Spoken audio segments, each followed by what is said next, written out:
bring us your sweet blood, your warm flesh. We are cold, cold, cold beyond endurance. Come closer, come closer. Look at you, sweating and shivering like a child on the night of the eye. Did I bear a coward for a son? By my queen, if I did, I'll feed you to Chemosh myself. Mother. Don't call me mother. You are no son of mine. My son is not a coward. I walked that dread grove, and here you stand, thinking of turning tail and running. I will not! Steele, it's me.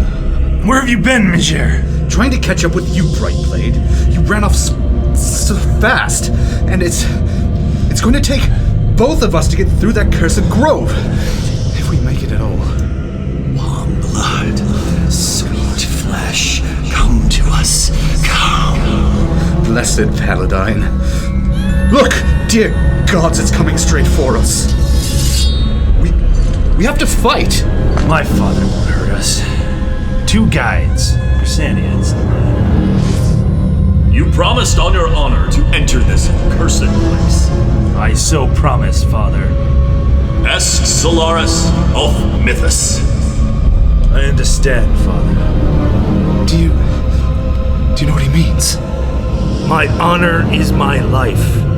I will not shame my mother. I will not fail my father. We will enter the grove now.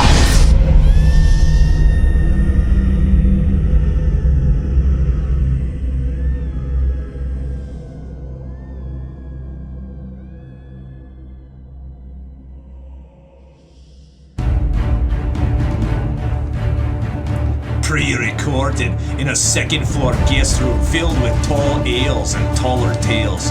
Join a group of grown men intent on discussing the intricacies of fantasy and science fiction. Tim Gilbert Media presents Dungeons and Dweebs! I like the battle axe. Got it right to the back of her. Hello, all you fans of chiseled gray gems, bubbling chaos, and silver surfers? This is the Dungeons and Dweebs podcast, episode 42, Dragonlance, Dragons of Summer Flame, part 1. I'm your host, Bob, and have we got a story for you tonight? A story about a little girl who was raised among a close-knit, isolated community of outcasts with a strong and charismatic religious leader. Until one day, with black armored troopers threatening to destroy the community's continued autonomy, the girl is asked to leave her home, only to discover the truth of both her parentage and of the wider world, while her community is left to suffer a fiery death. No, this isn't an expose of David Koresh and the Branch Davidians. This is the story of Usha and the Erda. Either that or the opening of Rogue One. Yeah, well. But can parallels be drawn between the KOT and the ATF? We shall see. We shall see. But I'm not alone. Across the table from me, his Grey Gems have been cracked open so many times that it isn't chaos that spills out anymore. It's Luke. What the hell's that supposed to be? Oh, we're finally back. It's been one heck of a autumn twilight. Yes, summer flame and deep autumn. Yes. The summer and fall of the Lance 3. Oops, sorry guys. What can you do? Anyway, we're back here on a Sunday evening just to try and get an episode up for you guys. But hey, let's not dilly-dally here. We got a lot to get through. Across the table from me, it's Uncle Klab. Greetings, my renegades, rebels, and rogues. The great spinning ball of ours is again forcing us in the northern hemisphere into cooler temperatures and shorter periods of daylight. The darkness continues to encroach more and more, eating away that sweet, life-affirming light of that closest star. Don't get me wrong, your old Uncle Klab enjoys autumn in the great north woods. There is something about a lass in a flannel tights holding a hot toddy whilst decked out in her best sexy Han Solo vest and boots. If you're from the Midwest, you know exactly what I mean. Yeah. A hint of blaze orange and or pink camouflage still sets this old buck to rut. Across the table from me. I guess we all got our own thing. If that's what you're into, man, all right. Across the table from me. He spent the last month trying to figure out the formula for a pumpkin spice cologne to make the Visco girls swoon. He'll be sitting in a field with that kid with the blanket here soon. The Jason Todd to my Dick Grayson, the Columbus to my Tallahassee. Paul, how are you this chilly fall evening? I'm doing fantastic. I almost have that formula down. Just a little bit more, and I've got it. You're running out of time, dude. I Fall's know. almost I over. know. Just that little bit more. I could make so much money off of that. Oh, it's great to be back. We're back here with the Dragonlance books again. Yes, finishing out our trilogy, our summer trilogy. Our summer. Oops. with one of the books that people have been saying, right, to like wait around for this one, to get through second generation, wait for Summer Flame, it'll all be better. Everything will knit together. I did hold my action at the end of that book, so I guess we'll see if it pays off here. Yeah, I can't wait to get into this. Well, all right, the waitress is coming here. I got us a couple of hot toddies, fill our bellies, make us a little warm on this chilly evening, and warm us up for Dragons of Summer Flame. Come over here, sweetheart. I was in a relationship I swear to you, with man. the The woman with the blue woman. dragon, she brought me up to her room Boy, last did night. she have good Where's time. my corn purse? Why don't you fellas follow me into my plastic cupboard? tender. I'll show you how my glory is good. What'll it be, boys? Tavern Talk. Well, here we are around the fires of the Inn of the Last Home, drinking our hot toddies. I like to watch as the sparks fly up through the leaves, their veins standing out against the bright autumn moon, much like Fizban's veins stand out in his gray, papery skin as he reads from the discs of the sheet. That was not an image I wanted to see in my head. Yeah, that is not. Come here, boys. Why don't you sit by the fire with me? I'm Fizban. I'll be reading from the discs of Mashiko tonight. No, thank you, Fizban. Can I leave now? No. But this is Tavern Talk, that portion of the show where we go around quickly to share some things that happen in our. Now it's been like nerd 5 months, I think. Yeah, it's been a while. So a little bit. A little bit. We'll try to keep it short. Get to some of the comments, things like that Sure. that we've gotten throughout the days. So, Luke, how has your nerd month and a half been? Busy. That's why we haven't been here. There's been a lot going on. Yeah. You were on a little bit of a trip. A little bit of a trip. Went out to Vegas. Nice. Oh, yes. Thank you for bringing that up. I would have totally just glossed over that. I happened to be in Vegas and was able to go to The Void, which is something we Love talked the about void, before, love the void. which was actually created by son of the author of this book, Tracy Right. Hickman's son. Seriously? Yep. It's dead serious. Yeah. Oh, wow. That's how I heard about it. I can't remember. Somebody had tweeted something like, "Hey, at Tracy Hickman's son." I believe we may have talked about this Yes. when you went the last time, and it was Star Wars. Yes. So honestly, my original plan was to go there and do the Star Wars one again, or just see what other one was going on. We went there and they said they had Star Wars and then Ghostbusters, and I'm like, well, I'd rather do Star Wars again. They're like, but hey, on Friday we're opening up our Marvel Avengers one. Oh, wow. So I looked at my brother-in-law and said, we're coming back on Friday. I don't care what So we do. we booked our slot there. Went in there. It is, if you are anywhere near any of the Void locations, I know we got one here in Minnesota down at the Mall of America. Right. Yep. There's one in Las Vegas. There's like 10 or 15 now scattered around. Yeah, there's actually quite a few, but it's I would highly recommend. The Star Wars one is great. The Avengers one is better. Because you get to pilot this stripped down Iron Man suit, and you get the Iron Man HUD up in your face. Super cool. And they got like the legitimate like actors to do the voices. It was insane. That's really cool. I got to sit there and Doctor Strange talk to me. I'm not gonna spoil anything that goes on because that's half the fun of going through those. But yeah, got through that. Quick Netflix recommendation: Another Life on Netflix. Out of this world, awesome sci-fi series. I mostly want everybody to go and watch it just so that there is a second season, just for me personally, please. Because first season ended on a bit of a cliffhanger, but it's got the chick who played Starbuck in the newer Battlestar Galactica. Battlestar Galactica. Great show.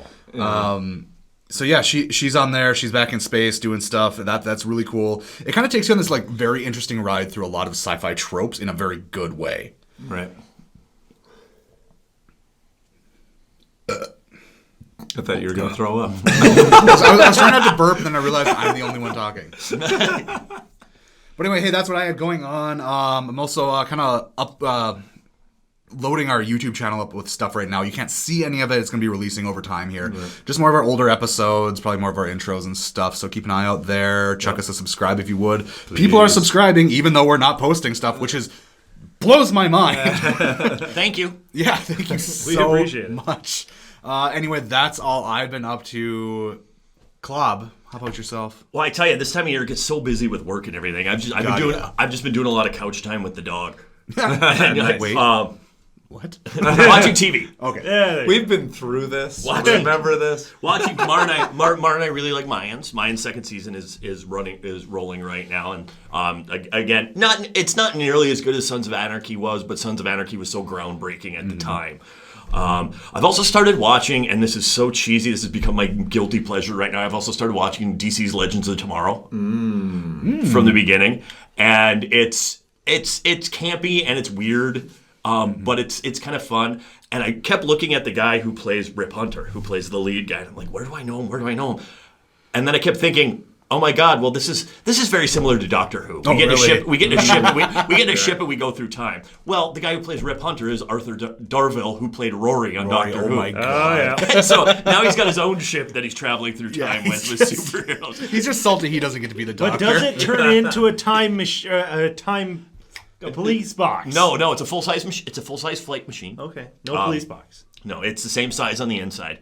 But there's a problem. But it's kind of a campy little guilty pleasure that I've been enjoying. I'm almost done with the first season now. There's like 4 or 5 seasons out there, and it's kind of fun to look at some of the whether it's Doom Patrol or a lot of those other ones. I kind of like to look at some of those lesser known characters. From both DC and Marvel Comics, because this has it's Rip Hunter for one, White Canary, Firestorm, Captain Cold, and Heatwave. Cool. A lot of nobody I know. Yeah. Captain Cold and Heatwave are actually the brothers from Prison Break. Yep. See, I tried watching the actors. Yes. Yeah. What? Yeah, that's awesome. I tried watching that show. I couldn't get past the first episode. First episode or two, I'm just like, no, I can't. You got to just kind of roll with it and accept it for the cheese. It is way too cheesy. The other thing I wanted to say too is I did go out last week and see Zombieland Double Tap. Oh, was it good? Oh, I've heard good things. It's fun. Again, same thing as I was talking about with Mayans. Kind of when you do those sequels, it's when the first one is such a different thing than what you've seen before. Right. The second one is never completely adds up, but it's a fun little romp with Woody Harrelson and Steve Jobs, not Steve Jobs. He's back from the dead. You're thinking of he played Mark Zuckerberg in The Social Network. His name is not Billie Eilish. That's a girl. Bad Lex Luthor. Yeah, bad Lex Luthor. So it's fun. You just get to kind of watch a bunch of stuff blow up and watch people shoot. Jesse Eisman. Yes. Eisenberg. H-bomb, sugar rape, John the king. I know. Again, it's late. It's Sunday. We're all tired. That's pretty much what I got. What I've had going on. You're Paul. Wow. It's been a long time. He went blank. Yeah. He went blank. The pause and just reload. I mean, I'd say Paul and I legitimately just got done playing D&D for 5 hours. Yeah, it's true. So my brain is completely gone. Roll D20. Shit, come on. Initiative check. No. So I have been reading, now that I've finished this Summer Flame, I moved on to another fantasy book. It is I guess it would be classified as fantasy.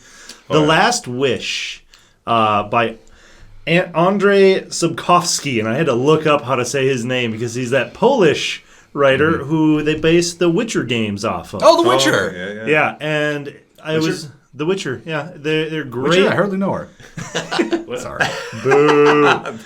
They are great books. If you like playing the Witcher video games, I would highly recommend reading the books. They're dark, just like the video game is. Right, dark fantasy.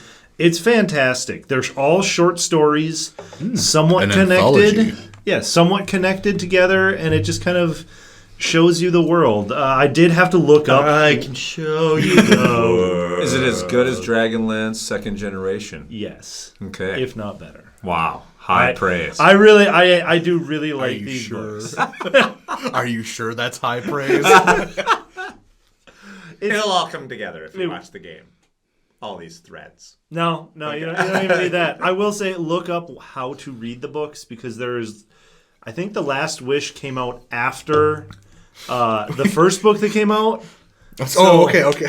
You have to look up which order to read them in. How do I read a book?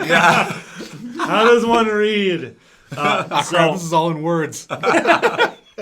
So I would highly recommend The Last Wish. That's one I'm starting with. Bob, what about you?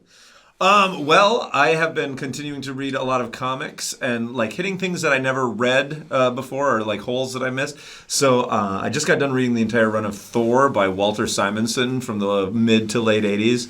A lot of characters he introduced that I knew of, like Beta Ray Bill and things like that. But what? Yeah, Beta Ray Bill. You don't know Beta Ray Bill? No. Okay, so He lives down the street. Beta Ray Bill got the Thor powers for just think of Thor with a velociraptor head. Okay. Not really. It's not Velociraptor. That helps. Yeah. In Ragnarok, on the outside of the stadium, the heads that are on the outside of the stadium in Ragnarok, he's one of them in there. Oh, like the champion heads? Yeah. Oh, okay. Yeah. It's some pretty cool stuff. I had gotten the action figure because for a while it was like a completist action figure of the Legends line. And so I'd get stuff that I was like, I don't know.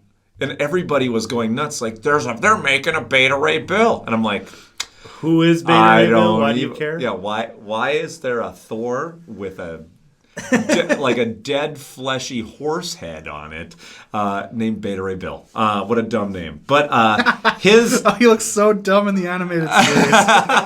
Oh, yeah, he does. So, but I have nothing but high praise for Walter Simonson. The stuff that he did, kind of really meshing Nordic mythology in with Thor.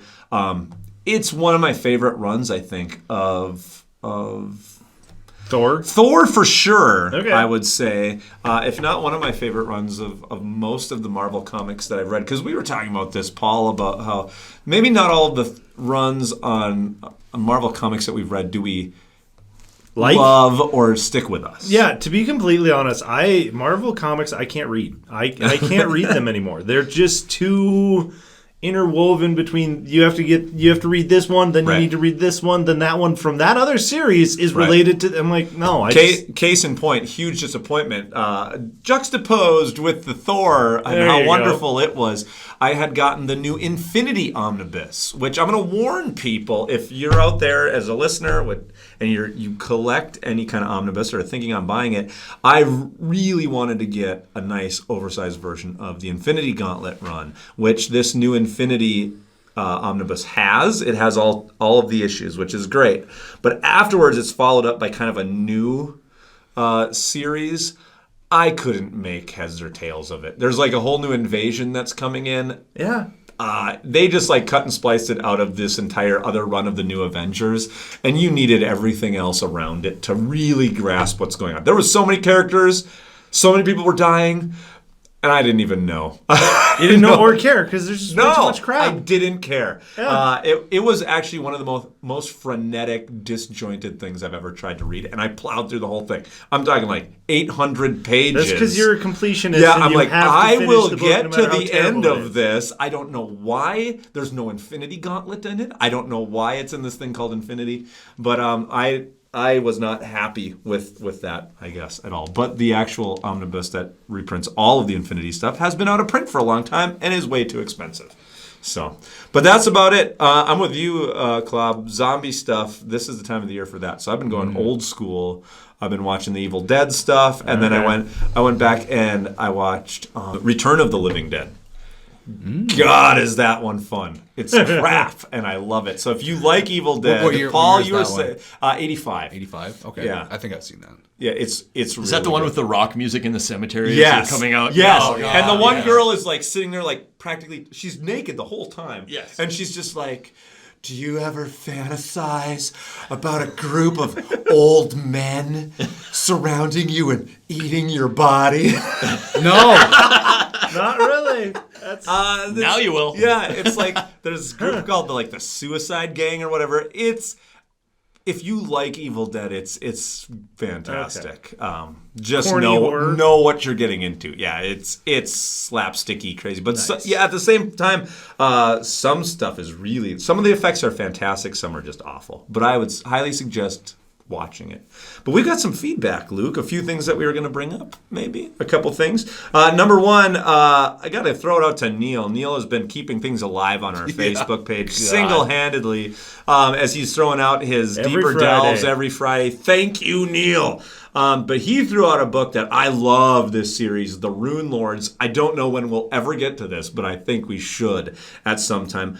But I'm telling you, Justin throwing out information left and right here. Justin, you are a fountain of information. I don't know how you store all of that. Why can't we just Skype him in and he can just be on the show? There we go. But anyway, in fact, I just posted 5 minutes ago a picture of us recording the intro, and he was the first, like literally within, I think, a minute of posting it. He gave us a thumbs up, so thank you, Justin. I'm sure he's angry that this hasn't come out yet. But The Rune Lords by David Farland, and what I did not know is David Farland and another author, Dave Wolverton, are the same people. Really? Yeah, and Dave Wolverton is a guy that I know best from The Courtship of Princess Leia, which was a very famous Star Wars book from the mid-late 90s when those were being cranked out. So, and I love The Courtship of Princess Leia. It was like the Witches of Dathomir riding on Rancors. Awesome stuff. At least I thought it was awesome.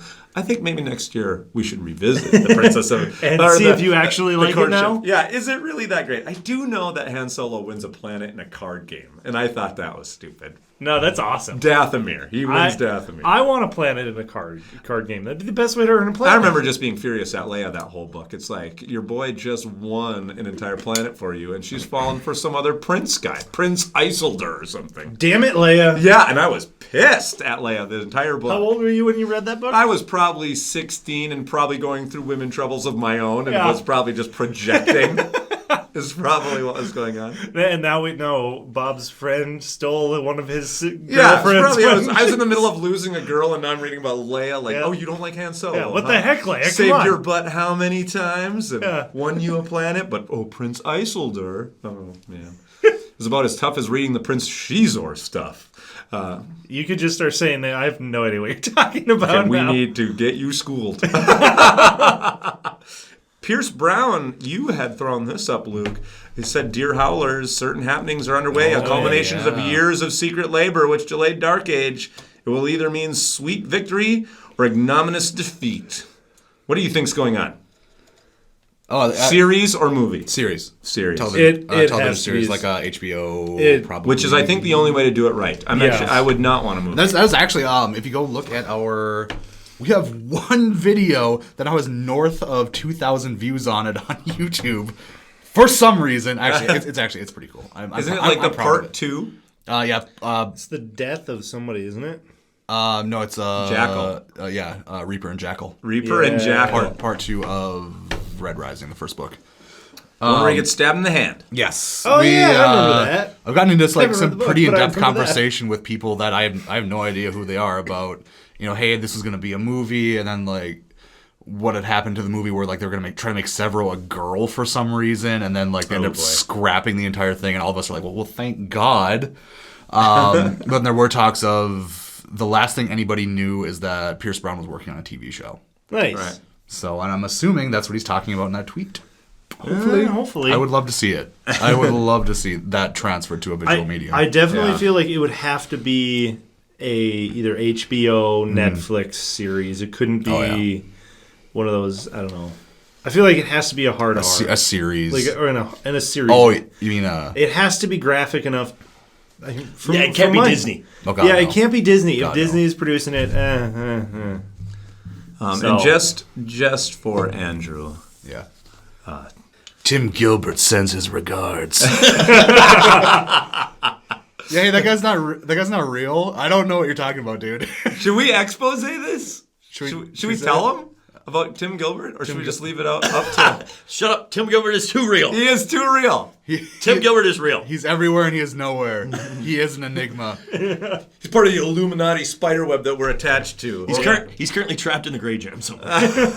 or he's our sugar daddy and he's paying for all this. Yeah. I wish. There you go. that'd be nice. Hey, speaking of gray gems, we should probably crack this gem open. We should probably get into the book now. Yeah, let's All right. do it. I'm going to have another hot toddy. You guys get whatever you want. Hey, make this one a little stiffer for me, will you, please? I'm in a rut. We got press.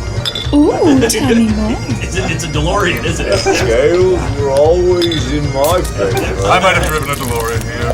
Aye, pull up a chair, friend. All right. So here we are. Dragons of Summer Flame. This summer. Anyway, yeah. Sunday.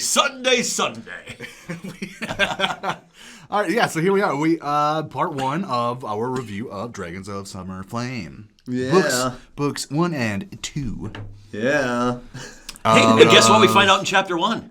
Hey, we're right back to chapter headings that ruin the chapters. Yeah. Oh, you're stealing my thunder. I was going to talk about that. Sorry. Oh, we still have to do the summary, don't we, Bob? Do you have a summary?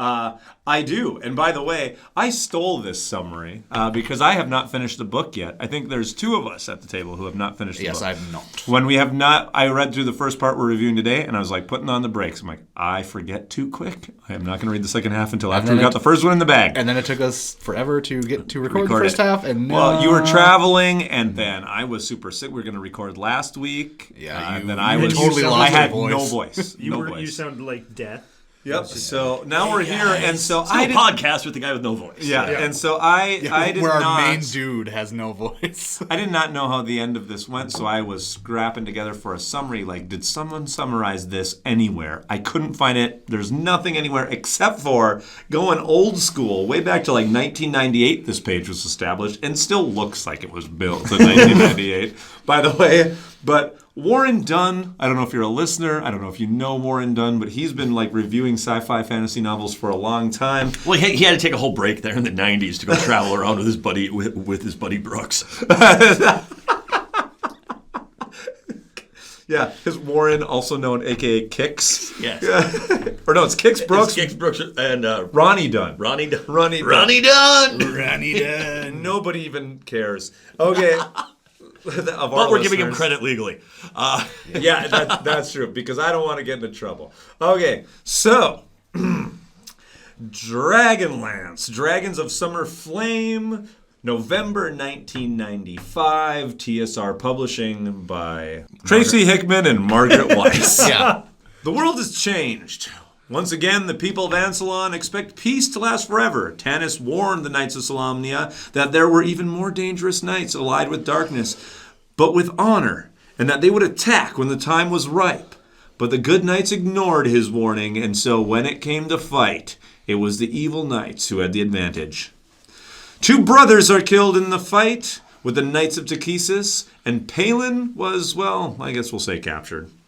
As ransom, the evil ones want the wizards to open the portal to the abyss so that the Dark Queen can enter. Steel Brightblade, the subject of a terrific short story in the second generation, son of Sturm and Kitiara, which makes him Palin's cousin, owes Tanis a debt, so he takes Palin back to his kin.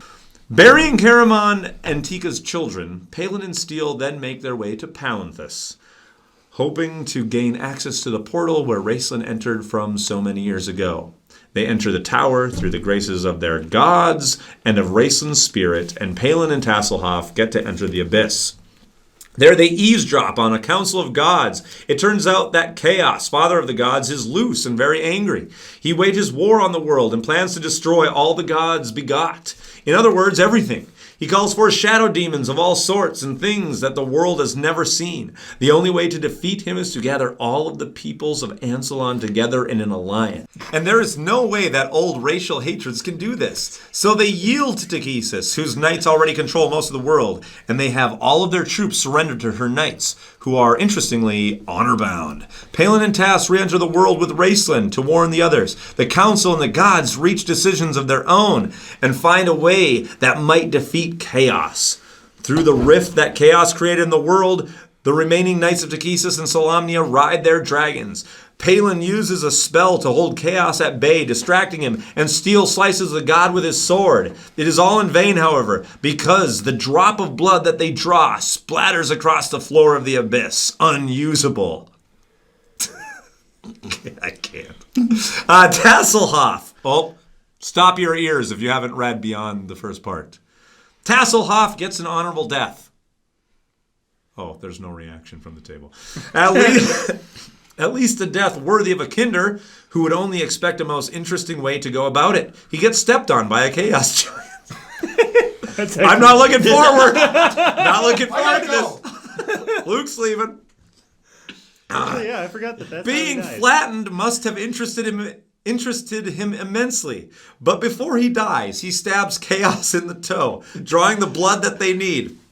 I can't believe I'm reading this. Usha captures the blood in the Grey Gem, and this gives the gods power over to chaos. God's power over Chaos. It is blackmail in a way, but they all agree to make up and leave if Chaos stops his destruction. For even though they have captured his essence, I don't know how this is done with only a single drop of blood, they apparently don't have complete control over him. And the book ends with no magic left in the world, at least none that the people have access to. The gods have left, and there is only a single star visible in the heavens, which is made from the fire that Flint and Tass stoke while telling stories back and forth, watching over the world.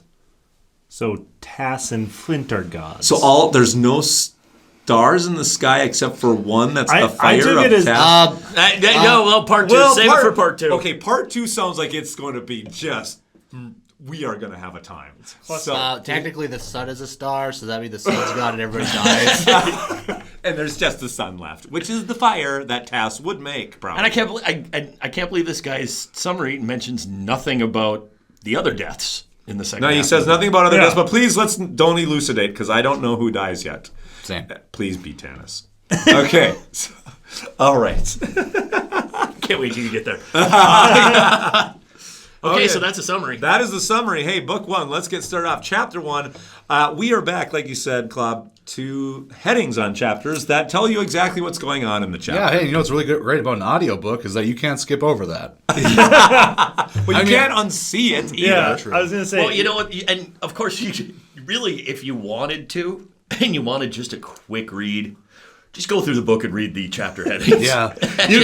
Just look at the table of contents and just kind of, hey, well, we're done. So we're at chapter one, the landing party, the prophecy, and then unexpected encounter. Hey, guys, I think that they're going to land on a beach.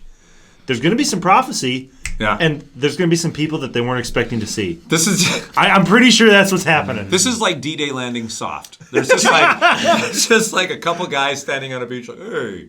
To be fair, I did like the opening. It was very very atmospheric, very getting you back into the world. I agree.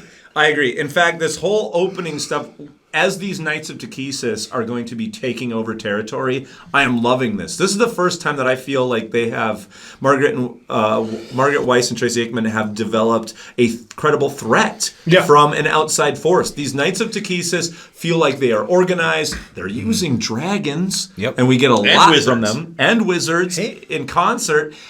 They feel like a very tangible threat. It's a threat, and we get to know the threat a little bit. It's not just you hear Tanis and them saying, these people are bad. You get to hear about, where their ideas come from. And I know there was a comment about, hey, once they get to this Summer of Lance, can knights be honorable? And I think this book shows that they can be. I remember one of our listeners commented that, and I think this book definitely shows.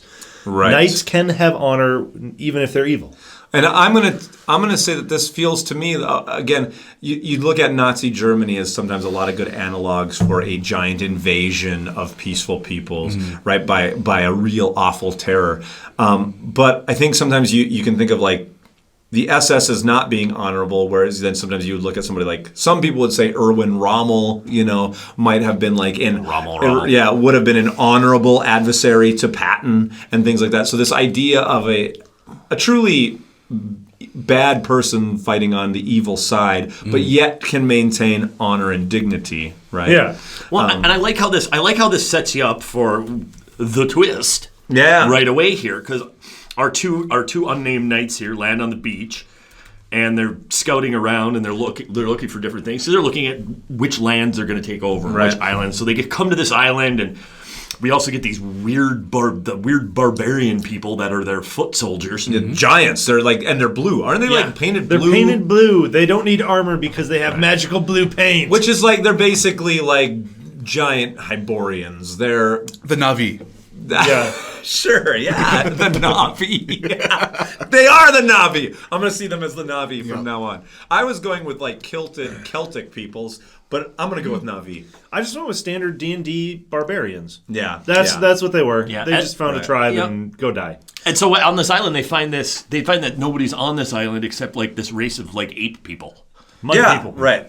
Yeah, mud people. And so basically they leave for this invasion that Ariakin has planned, which we met in the last book. So chapter 2... Hold on, did they talk about why they were there?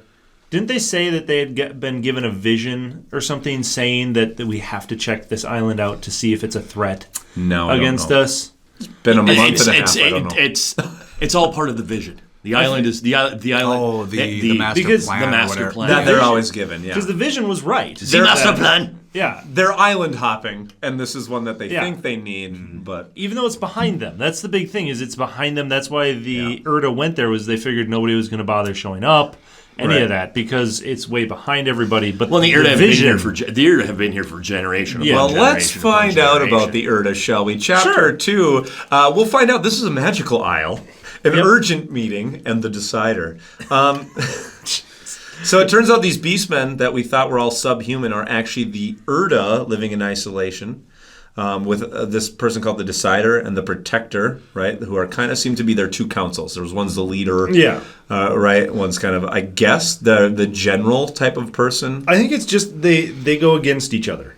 I think that's kind of what it is. They had two people that were constantly arguing, and they're like, all right, you're going to be this one, you're going to be the other one, and we'll kind of decide who's following what. Well, and even though they're living in such isolation from each other and from everybody else, they still need a form of government. You still need you still need a form to make some of the overall decisions. And then we have this very thinly veiled thing with Usha. We are introduced to Usha, the girl who is small and 20 and ugly. It's super thinly veiled that she is actually ugly, I think. Yes. I'm like, she's going to get off this island and she's going to be. It's beautiful. Like a bunch of Neanderthals going you don't have a proud sloping brow like I do. You're an ugly person. Well, and everything we found out. Beauty is in the eye of the beholder. You don't have an underbite the way I do, Usha. Well, and everything we found out about the Erda race as a whole is they are so exceptionally beautiful. They're supernaturally beautiful. Oh, yes. And she's just beautiful.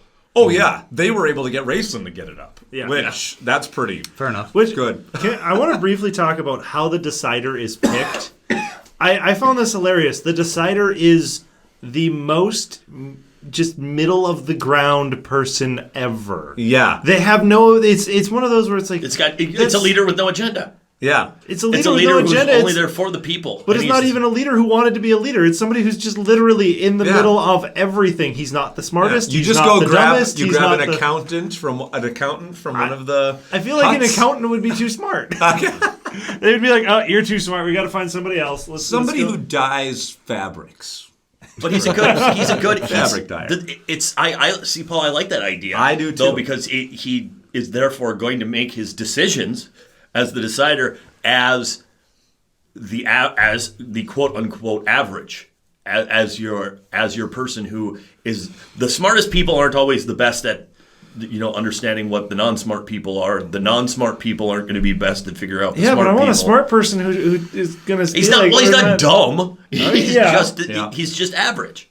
Well, and I'm thrown off for a while here because these guys have the gray gem. And I've been kind of like, well, how did the gray gem get here? We just got done reading the prequel. Magic. That was like, that had just given us where the gray gem had been. I'm like, well, why isn't this connected? We do get kind of a connection later on as to how the gray gem ended up getting here. Yeah. But yeah, right away, I'm kind of going like, well, how did these guys get the gray gem? Maybe nothing in that last book mattered at all. That's how they tie it up. I really don't think that it does, because they talk about how it's all rumors, just different stories that are based off of something. So I think which is a a wonderful get out of jail free card. Yes, it is. I think everything I can say from whatever those, I want. Yeah, everything from those books can be used, but it doesn't have to be. But used. I know if Star Wars would have done that from the beginning, we wouldn't have had to have rebooted the EU. You don't have to reboot the EU. But they haven't in my mind. But I don't Exactly. think there's anything in here that eventually, when we go through all the explanations of everything by the end of the book, I don't think there's anything in here that is really off the mark from the tales. No, not really. There's some of it. There's a couple of them. Well, I think there's one major one. Well, just say it. What do we get? That Ursa's not Raceland's kid. Usha, whatever. But is she? No, she's not. But is she? No. Why do you believe anything Raceland says? Because it's Raceland. Why do you believe? Why wouldn't he lie? I don't even know what's going on. Yeah, I know. Now this is spoiled. I shouldn't have asked. Yeah, you shouldn't have asked for it. I tried not to, but I don't think that doesn't mean there's not another one bouncing around somewhere. Maybe there is. No, I do know about this.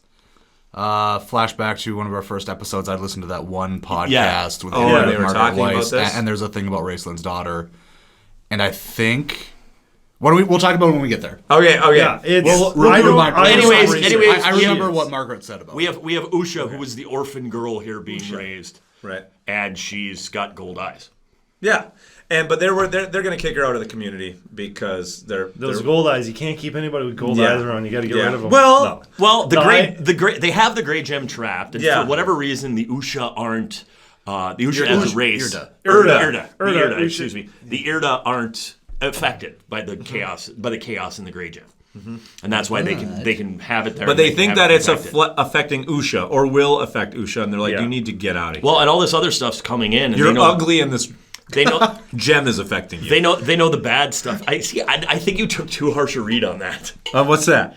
She was sent away by the protector, by her adopted father, to rescue her because they were going to futz with the gray gem.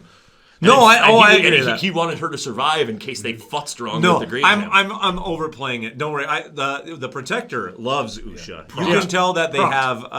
They really it's a father-daughter relationship. Yes. So I'm definitely overplaying. Even though they're all like mildly Vulcan. With no emotions. Mm-hmm. They are Vulcan. Yeah, they're Vulcan. They have some emotions. Prot is like Spock. When Spock finally gets a little bit of emotions in there. Mm-hmm. But Spock's half human. No, anyways. Well, he's actually half human. Yeah, exactly. I forgot he has his human side. Exactly, and we do go through this whole thing on whether or not, on how much Irda Usha has, whether she had throughout the whole book. Right. How much Irda she has, whether she's half, whether she's maybe was just dropped off on the island. So it's like blood quanta. Yeah. Outmoded, outdated. And this kind of pushes us through into chapters 3 and 12 or 3 and 12. Well, that's a huge jump. We do need to move, so let's go. This pushes us into 3 and 4, where yes, Bob, like you said, they're going to send her away because they're going to do some magical stuff with the Grey Gem, and they don't want her around affecting it. Yeah. And the protector also realizes that we might just blow ourselves up, so I'm going to send my daughter away. So let's get rid of her. Let's get through 3 and 4. She gets into her boat. Her magical moving boat. Can we? I want a boat like that. Hold on. I want to make sure that we cover the bodies on the floor, on the beach, or is that in book 2? That's later. When we find out who died. Yeah, that's later. Okay, that's way later. Yeah. Oh, wow. So because it was after the long, the long crappy chapter. Yeah. When I'm thinking like, this is gonna be such a long book. Yeah. Okay, so chapter 4. This is, I think, when we get the first like huge download. Letter to Dalamon. So Prot has given her this like scroll, and doesn't he tell her like not to read this later? Read it when you're on the boat. I think it's read it once you're leaving. Well, no wonder, because it's got to keep her like busy. I don't know how long she's on this boat. I know. I thought about that too. But where is it? This scroll must have been like I'm pretty sure a backpack size. This one chapter on the audiobook took over an hour. Oh. Yeah. This I zoned out so hard. So I'm of two minds about this. We get a huge dumping about Paladine and Gillian and Takesis and Grey Gems, the creation of the world, and like I'd say more, but I'm in free speech jail right now.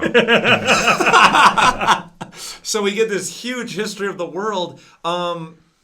Man, in some ways I needed it because I forget from book to book sometimes what the mythos is. Yep. And so I need a refresher. This is a great refresher, but this would make or break readers. Like if you picked this book up just because it had a cool cover, and you would have to be some sort of you do need rock star. You do need to this. set up chaos. Yeah. Oh yeah. You need to set him up, but I don't know if this is the way you do it. Oof. I will say, a lot of the time while I was reading this, I had the music from the Ocarina of Time when they were first introducing the gods to create the Triforce cool as hell. While I was reading about the gods, I'm just kind of like, oh, hey, this is a flashback to a video game. I know, yeah. But they should have peppered this in some way. Like, I feel that there's ways of streamlining this into a narrative of a book that doesn't feel so top heavy. Yeah. I mean, this is the stereotypical kind of nerd material that turns people off to this kind of book, where it's just world building on top of world building. And see, I didn't have that, and again, I was doing the audiobook on this one. This didn't bother me at all. I skimmed it. I think I think though, having somebody tell you it. Having somebody tell you the story is going to be much different than just. Well, it's like you were sitting in church and you kind of drifted away, and then you came back, and then you drifted again, and then you came back. No, I will wholeheartedly admit, like there were parts that I was like, I'm pretty sure I know this. I was gonna. Hey, next. Did you say you did the audiobook club? Yes. I'd be on the other side. I'm with these guys still, even though I'm doing the audiobook. Oh, see, this didn't bother me at all. Yeah. Oh, it was just like, well, I think it probably, was. You were like probably walking your dog or something, so you could be doing something while you're. It was a couple. I was running actually. Okay. It was a couple of times where like I'd like, oh hey, I got a minute, I'll put the book on, and then I turn it off, and then I come back, and I turn it on, I'm like, I'm still in this freaking chapter. Like, oh my god. You know what I think the problem for me is not that it's too long necessarily. I could be into it if it was really cool, because I can read Norse mythology and Celtic mythology books on top of itself. I'm sorry, this is not cool to me. The Legend of the Grey Gem is kind of farcical to me. It's kind of stupid to me. I guess I'm trying to hedge my words. I disagree. I respectfully disagree. Tell me why this is cool. I hate this Grey Gem stuff. See, the only problem I had here with how long this was and how long this freaking letter was I'm like, when are we gonna? This is a Dragonlance book. When are we gonna get to our main characters? True. Yeah. I'm waiting for that. I don't mind the Grey Gem. I did not need as in depth of a mythology. I agree with you. Once it starts going, when they chip it and the whole thing, chaos comes out. No, I mean I just like chaos. It's cool. What the Grey Gem does, right? But I don't. Yeah, I didn't really. The story leading up to it, I thought was a little hammy. I don't know if I love this method of creating the races and stuff. I don't know. I didn't. There's something about it that's off-putting to me, and I can't put my thumb on it. I don't know what it is. I understand it. I'll jump back to the other side now. You have to pick a side and stick with it. You can't flip. No, he can waffle. This is America. If Bill Clinton can waffle, Luke can waffle. Please don't. What is your definition of waffle? Oh, I'm not supposed to talk. I'm in free speech jail. You're not in free speech jail. What? Because he's afraid of the comments. I'm not. I am not afraid of the They've comments. hated me since we started this podcast. I am not to bring up and thumbum ever again. Oh. Now you said it. Ah, dang it. Anyway. What I can appreciate from this is like the creation of the universe and the races is like something that I bet is taken like so it can be taken so seriously, and then just I guess it is farcical. You are correct that you know what, some of y'all were made on accident. Sorry. Yeah. Right. Like you know the gods in this universe aren't perfect. Yeah. No. Yeah. I agree. Mm-hmm. And I did like what we got about the magic moon lords. I don't know if they have titles. Are they demigods or lesser gods? They are the gods of magic. They are the kids of Takesis. They're Takesis's kids, I think. So how the heck do I have that random crap shoved in? Solari, Illuminati, and oh crap! God! Nuitari, Solinari. We have cars. That show. Cars. I forgot about that. Oh my gosh! But that's you know what? Yeah. The chapter was too long, but the content I'm kind of okay with. Yeah. It needed to be streamlined. And to be very honest, we're already done with book one. When basically. when they finish with that letter, she lands and all right, book one's done. No, we still have the Altar of the Grey Gem chapter 4. Oh, I forgot about that. Yeah. The dwarf arrives late, cracking open the stone. Well, I don't have to read the chapter to know the stone's getting cracked open. There's not going to be any tension in this chapter as to whether or not that stone's opening. So, but I really like this chapter. The Decider opens the gem using a chisel driven into one of the flaws in the gem. And all of this is really cool. And I think that's what I'm not liking about the history. The history, to me, is not as cool as then what happens here. Like, this chaos is not... Chaos comes out and kills everybody. His history is not fitting to how cool he is when he comes out. But to me, this is Galactus. He just comes out and he is just Galactus boiling out. Well, and poor Reorx never... And he's going to be the Sorry, guys, I was in the middle of a game. What do we do? No, oh Christ, you cracked it open. Right. Hey, you can't be doing that. Right. But I like this because he boils out of this thing, burns everything, kills all the Urda, squishes things. I guess we're going to get more of this stepping on thing that he does. And that just goes to show the Urda have always been there to make mistakes. They made one mistake, turned into ogres. They make another. They just get burnt to death. They ended the universe. They end the universe. They try to end the universe. Oops. Yeah. And and Reorx becomes his herald, and you have these pictures of Reorx in your head. You're just going, oh my god. I want Reorx riding a silver surfboard. That's what I want. You're the image editor. It's gotta happen. Yes. Get on pages and get to work. I needed some ideas. Give me ideas. I need ideas. Get on your pages and Reorx as a silver surfer. And we have we do have the little drop here of Usha who's in the boat away, and all of a sudden there's a big boom and a bright light, and she's like, "Oh, it must have worked." Yeah, you're driving away from a nuclear blast. I mean, mushroom cloud going up over the island. She's not wrong. Wow, the Grey Gem! I wish I was there. Everything's gonna be okay. You're right, Paul. It did work. It worked. They opened it all right. Yep. And they have a god out to help. Chaos is. They released a god. Crap. Ugh. Yeah. So book 2, like you said, that was a quick one. We're on to book 2, chapter 1. Chapter 4 lasted forever. So. The honor dead, a single prisoner, a fated meeting. So this is the beachhead you were talking about, Luke. Yeah. In Thorbard Bay. I love all of this stuff. Yes. This stuff is so good. The Knights of Takhisis, again, I would like even more fleshed out about them because I think these are really good bads. Mm-hmm. I think the Knights of Takhisis are far more organized and threatening than any of the last invasion of Takhisis.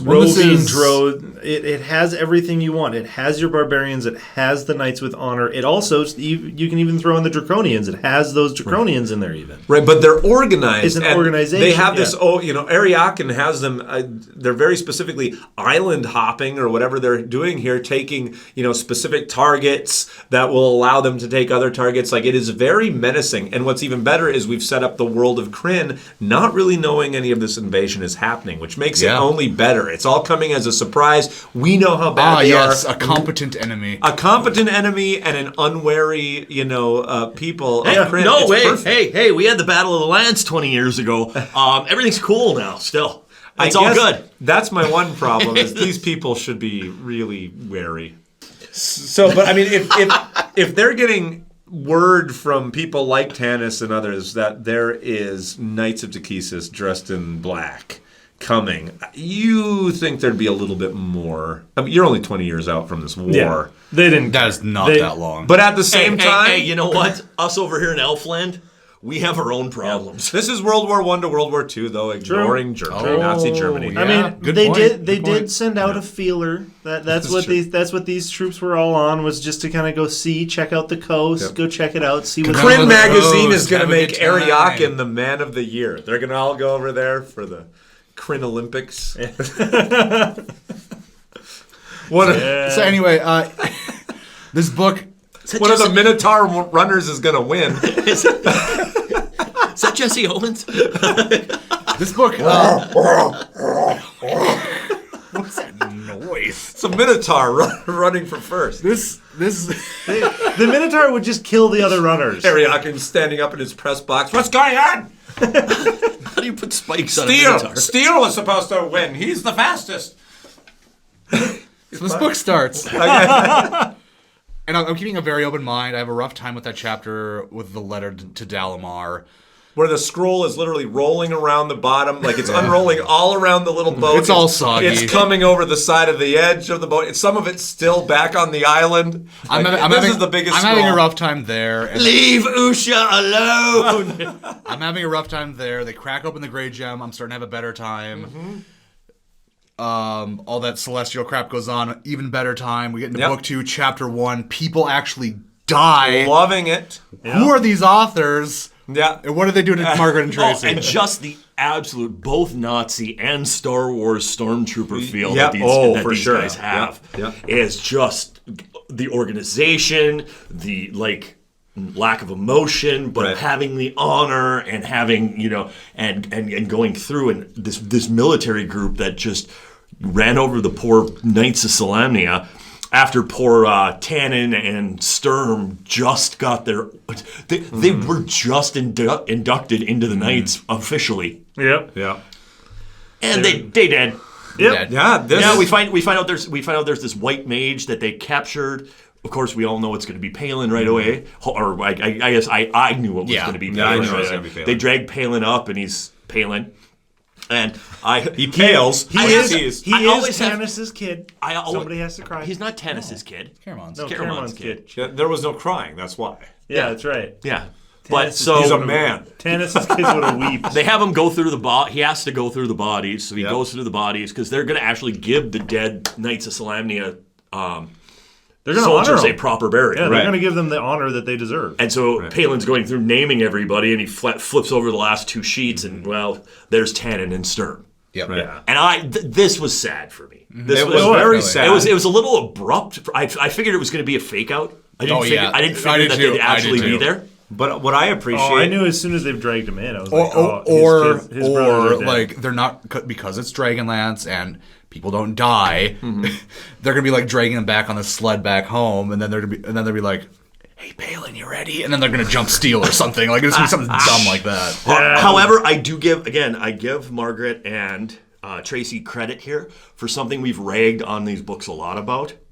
Is a lot of times we end up with these parties that have way too many characters in them to keep track of. They knew they had to cut people out. So it was a brutal way to cut somebody, to cut these 2 characters out. But it again makes us realize that with Next Generation, the focus for the Next Generation on the good side really is going to be Palin. And I love my time with these 2, but really when you look at the overarch of even second gen, those were the 2 that needed to go. Yeah, they had the least interesting going on. And it gives... They could have gone off to the Knights of Solamnia and never heard from again. They're we wouldn't really almost care. The same character too. Yeah, right. And it gives Palin it gives Palin a little bit of a backstory here too, instead of just being the young white magician, the young white magician. Right. Now he's got white robed magician. Now he has some. His brothers are dead. He has motivation. We have some motivation. Well, that was the word I was trying to. I'm more impressed here with. I could tell you're starting with Steel. I like how Steel reacts to. I mean, Steel is in a lot of ways very understanding of what Palin is going through at this time. Again, where we have this very kind of noble enemy in a lot of ways. Steel shows that the Knights of Takhisis understand that when death comes, especially with other people, there will be different emotions, things like that, and they want to honor their dead however Yes. So however the parties would like. I feel that sometimes an enemy that is bound by honor also is more threatening, because in some ways you don't know when they might strike, because you feel they're going to be honor bound, or they're going to conduct themselves in a certain way, and then sometimes they can sideswipe you. If you dishonor them, you might not know that you dishonored them. Until all of a sudden they go, well, screw you, and stab you through the gut. And also we have the aspect here too of one of the problems that I have a lot of times when you have bad guys and you have bad guys who have armies. Yes. Why the hell is anybody following these people? Or your army is just full of cutthroats and brutes and psychotic people. Yep. No, you actually feel the understanding from these Knights of Takhisis why some of these people would join. Oh yeah, Same reason which why is people what you would join need. the Empire. They wanted the structure. Well, I was going to say that actually this feels very much as we're coming back here. This feels like the difference between Vader and the Emperor and what we read about with Thrawn and his kind of reemergence of the Empire back in the books last year. Right? Is that this feels very much more like Thrawn, more of a measured and an honorable way of conducting the Empire, the army of Takhisis. They do classify themselves as evil, especially in this book, but I think in the Star Wars book they didn't consider themselves evil so much. They just thought we need order. We're bringing order to the universe. Yeah. Here, they do classify them as kind of. They don't necessarily classify that they worship a dark god. Yeah. But you see, this goes back to what we've been talking about before. Is so dark mages and white mages kind of coexisting and stuff. This is a weird universe where you can say I follow a dark god and I'm going to bring order to Krynn and to Takhisis' wishes. Yeah, so we roll into chapter 2 here. The cousins meet, realize they're cousins. Yeah, right. Oh yeah, your dad and my mom are brother and sister. Okay, then we get Lilith. This. Kill him. We kill Palin. Yep. And she throughout the this is where the real evil resides. We do meet up with her later too, and she's just in the second she half. Nuts. In the second half, we do meet up with her. We met her before though. She was in second gen. Year, second gen. That's when she held her claw right underneath the throat of steel when they. No, that was not Lilith. That was not Lilith. No, that was the High Priestess. That's the High Priestess. The High Priestess and Lilith are two different. Lilith is the gray mage. Slept with Adam in the Garden of Eden before Eve, right? And then before second gen. Am I in free speech jail about Adam and Eve? No. You're not in free speech jail. I just didn't have anything funny to come back from it. But no, she's a Night Lord. She is one of the she's the head of the gray and wizard. Before that, she was the head of the Black Order. Yes. Yeah. So we met her last summer. Oh, was she the head of the Black Order? Yeah. I didn't know that. She just mushed up. No, she's had a vision, and part of her not part of her the vision. She's just had another vision. Her own vision. Kill him. She's basically looked into the future and said that Palin's going to f this up for all of us. We need to kill him right now. But now I got to edit this. But Steel appeals. Steel appeals. Steel says, "Hey, I was going to say he'll never. Let me go see if I can get a ransom for him because that's the honorable thing to do. Right. Plus, these are my cousins. Let's let them have a burial at home because I owe their dad and I owe Tanis. Yeah, right. And Lilith doesn't want to let them go. She's like, no. Lilith is just if you let them go, you've royally f***ed us all over. Yeah. There's another one. There it goes. So it's one of those where I like Lilith because she does add a lot of the darker side to the Knights of Takhisis and just to that evil bat. I like Lilith because she's actually being smart here. She's like, if these two go off together, they'll just destroy each other. Yeah, more likely. I think. Okay, fine. They can go, but the ransom is the abyss has to be. I don't think she trusts Steel. And no, she still doesn't. Yeah, no, because he wears the elf bauble. Yeah. And why would you? You were following Takhisis. Why are you wearing the elf bauble? Yeah. She calls it the elf bauble. I know. Yeah. So I kind of like that there's these layers happening also within this. Yeah. So finally she relents, lets them go off on their mission. No, I don't think she had a choice. She didn't because Ariakan. Yeah, Ariakas was like, yeah, they can go, or his talent leader. We'll see if they can open up that portal of the abyss. Yeah, that whole thing, huh? And I was trying to be all high-minded here by being like, I'm interested to see if this Lilith will have echoes of the Talmudic or Sumerian Lilith. No. I'm still waiting. So I'm halfway through the book. It's not back yet, so probably not. Okay, those two names do not ring a bell. Lilith. Oh, come on. Lilith Fair and everything. It's all related back to what I was saying about Lilith being the first person to sleep with Adam. Okay. Yeah. Now it's coming back to me. We won't get into it. Maybe it will come back. We'll see. Chapter 3, the city of Palanthas. Hey, where do you guys think we're going to end up in Chapter 3? Maybe Palanthas. Perhaps the city of Palanthas. Solace. We're going to Solace, guys. Yeah. I think everybody's going to be a little tired from their weary search. But it won't be fruitless. So, jeez. Usha enters the harbor. I actually like this. This is harbor. beautifully written. Her entering the harbor This is beautifully written here. You can see the harbor. Oh, you yeah. can see her little ragtag boat going into the underneath harbor. as like there's like the Minotaur that's like yelling at her and everything. And anytime I get some Minotaur action, I like it because I actually like Minotaurs. Well, hey, shut up. Everybody has their thing they like. She's catcalled by Minotaurs. Well, yeah. It's like she's going under like the Minotaurs that are on the boat, and they're like, "Hey, we're just getting into port too. Can I get into port with you?" So what kind of chick would be into a Minotaur? Maybe a Minotaur chick? Are there chick Minotaurs? Well, if they're calling Usha, they obviously think they can score with like a kind of quasi-human. You really think even the humans that catcall other humans think it's going to work?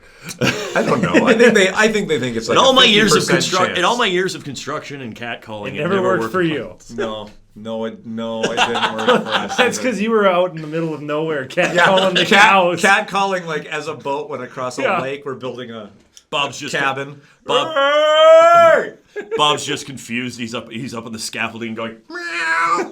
Want me to bait your hook? Jeez.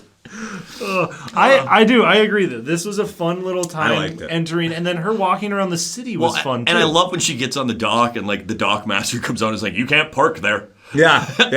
What am I supposed to? You have to pay to park here. What pay? Money is what? Money? What's money? Yeah. I need something worthwhile. And he gives her she gives him like this big ass ruby, and he's like, "You want me to wash it for you too?" Oh yeah. All of a sudden he becomes way nicer when when all of a sudden. Oh well, there's like my 4 years of wages right here. You pretty much this money. I feel like it's like Smurfette just entering like the. What do you mean? I got Smurf berries. Money is made just out of the mushroom dwelling commune. Then she walks into the fair. I do like the fish out of water here. It's a little overdone, but I don't mind it. I like it. It's fun. Walks into the fair and she just, everybody must be having dinner. So she grabs a loaf of bread and starts walking away. Ma'am. Must be a potluck. Yep. Well, and then doesn't she grab an apple? Yep. Or something here because this apple is where and bread. Yeah, apple and bread because this is where I start seeing like, oh, is there something gonna happen here where they're alluding to Snow White or something like that because she grabs a apple and then she faint and then when she wakes up she's surrounded by I was going with the little whole people. I was going with the whole Eve thing. Oh yeah, with the apple. This is her introduction. This is her apple of knowledge. Yeah. Welcome to hell. So we've been with Lilith, and Lilith is with Steel Adam first, and then we're gonna end up with okay, never mind. We'll go there. Okay. Don't ever say Steel Adam again. Chapter 4. I love your note here, Bob. Chapter 4. Assault. Arrested. Tasselhoff is surprised. Thanks, chapter title. Spoiled it that Tass is in here. Hey, she got arrested in the last one, so she's going to be in jail. Hey, what's in jail? Kinder are in jail. Kinder are in jail, yeah. Which I like that. I just wish it wouldn't have been spoiled in the chapter title. Right? Yeah. But they bring Usha to jail. She mentions Dalamar. I'm here to see Dalamar. Oh yeah, bring up the guy everybody's afraid of and is a dark wizard. Good idea. It might work. It kind of works for her, doesn't it? It does a little bit. I mean, the pucker factor gets them going a little bit. Where it's like, when they truly begin to believe that she might actually be there for Dalamar. Mm-hmm. I mean, there's definitely a pucker factor. There's kind of a I don't like this. Yeah. Oh crap! We better fight. We better figure this out because if we don't, Dalamar. If we don't actually check into this, Dalamar's and it turns out it's true, Dalamar's going to be pissed. Yeah, Dalamar's going to. You don't want that. No. Yeah. No. So she gets thrown in, passes out. Talks with the kinder because that's what everybody does that's what everybody does. I feel as they pass out. No, that's just when you're really drunk. Yeah, that's what a blonde-haired, yellow-eyed lady does when she's confronted with a prison. Yeah, prison. She faints. It's a good time bump too. Yeah. There were talks of how she used to cry to get what she wanted. Yeah, so she's a little spoiled. Yeah, a little bit. Yeah. And if you look at the painting of her on the cover on the backside, I mean, she's kind of like wearing these, like, I don't know, some sort of bubbly trousers. MC Hammer. She's got MC Hammer pants. She got parachute pants on. Yeah, she got them parachutes on. And very deep cleavage. Yeah, there's some very deep cleavage there. So I have to examine that. I'm not beautiful. Ooh, she's got a squeeze box she wears on her chest. Thelma comes home, he never gets no rest. So she wakes up. She wakes up and who's sitting there? It's Old Man Tasselhoff. Yay! Yep. Still hasn't lost his wanderlust. I have to admit, and I talked about this in second gen, on how much I really did like Old Man Caramon. Yes. I was kind of just annoyed by Old Man Tasselhoff. Because the whole rest of the book. Tasselhoff, besides the arc that he's made in the first trilogy, doesn't have an arc anymore. It's like, well, you need Tasselhoff to still be the kinder that's stealing things, so they gave him a small arc where he kind of comes through and kind of has a little bit not kinderish feelings, but then he's got to be 60 and still in jail stealing stuff. He's got to be 60 and he's yeah. You know? Yeah, you look like this. Da da da da da da da da da da da. Yeah. Like by the time you're 60, this would be annoying. Like, can you imagine Tass around a fire with you, telling, oh man. But I haven't. It's been 20 years and I haven't seen my husband, so I just really, I really need to go and do stuff and steal things. Yeah. And is it Tasselhoff that drops the word addlepated? Because I have never, in all of my fantasy readings, read the word addlepated. I mean, I know, is it Twitter-pated is from Bambi. Yeah. And I've heard of addlepated, but I've never read it in an actual book. And I'm pretty sure this has to be Marge. Marge had to have dropped. That sounds like something Marge would do. I can't see Tracy. But way to go. I feel like everybody right now should take a shot for addlepated. If it appears again in the book, we take another one. To addlepated. To addlepated. Oh, wait. Double fists. Oh. There you go. Oh. Well, and Bob, you mentioned the Snow White vibe that you were getting when she was in the courtyard and at the fair. I think definitely in here there was an apple earlier. She's fallen asleep now. She wakes up surrounded by little people. Yeah, right. That's what I feel. Luckily, nobody's kissing her. Little chunks of apple aren't falling from her mouth. Yeah, so we get to know, Tasselhoff talks to her. Hey, you have eyes like this guy I used to know. You must be his daughter. Yep. Yeah. Solid logic there, Tass. Yep. Okay. The golden eyes. I remember this. Yeah. Sounds like Tass's logic. But he does point out that she does not have the hourglass eyes. Yeah. She just has gold eyes. And this gets into a whole weird... If she is Raceland's daughter, just gets into a whole weird, like... How is that in your... Evidently the eyes that he got after his test are now ingrained into his genetic code in order for him to transfer him to her.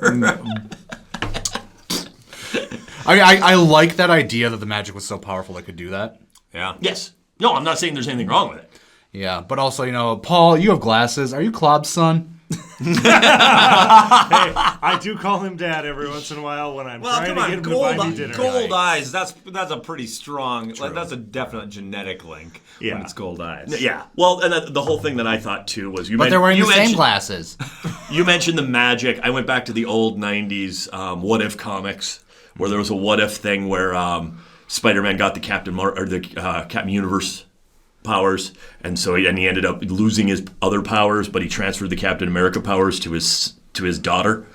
Ooh. And I went to when the outer... So when she was born, she came out with like these sparkly Captain Universe eyes that were just creepy as shit. And I went to when the old outer god Yog-Sothoth was giving it to the old Lavinia Watley.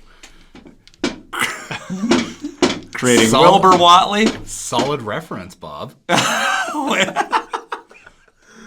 Wilbur. How Lovecraftian of you. Hey, Halloween coming up. Yeah, obviously nobody at this table's read that yet.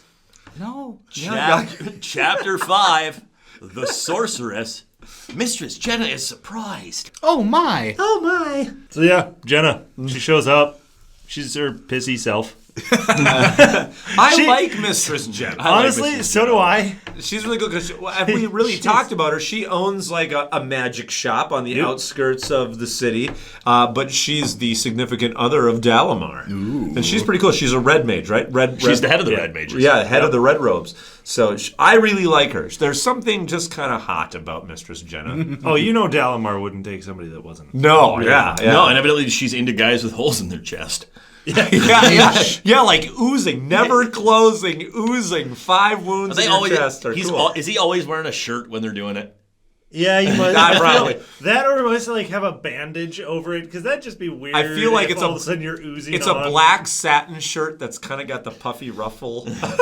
Jeez. Well, I know what Bob's going to be thinking about tonight. It's the black version. Call me Delamar. It's the black version of the Seinfeld shirt. Yes, it's the puffy shirt for sure. Chapter 6. So she comes in, gets Usha and Tasselhoff out of prison, takes them to her shop. Yeah, the That's Tower the gist of it, the Tower of High Sorcery, a dinner party. Dalamar is unpleasantly surprised. Those back to back? That's ridiculous.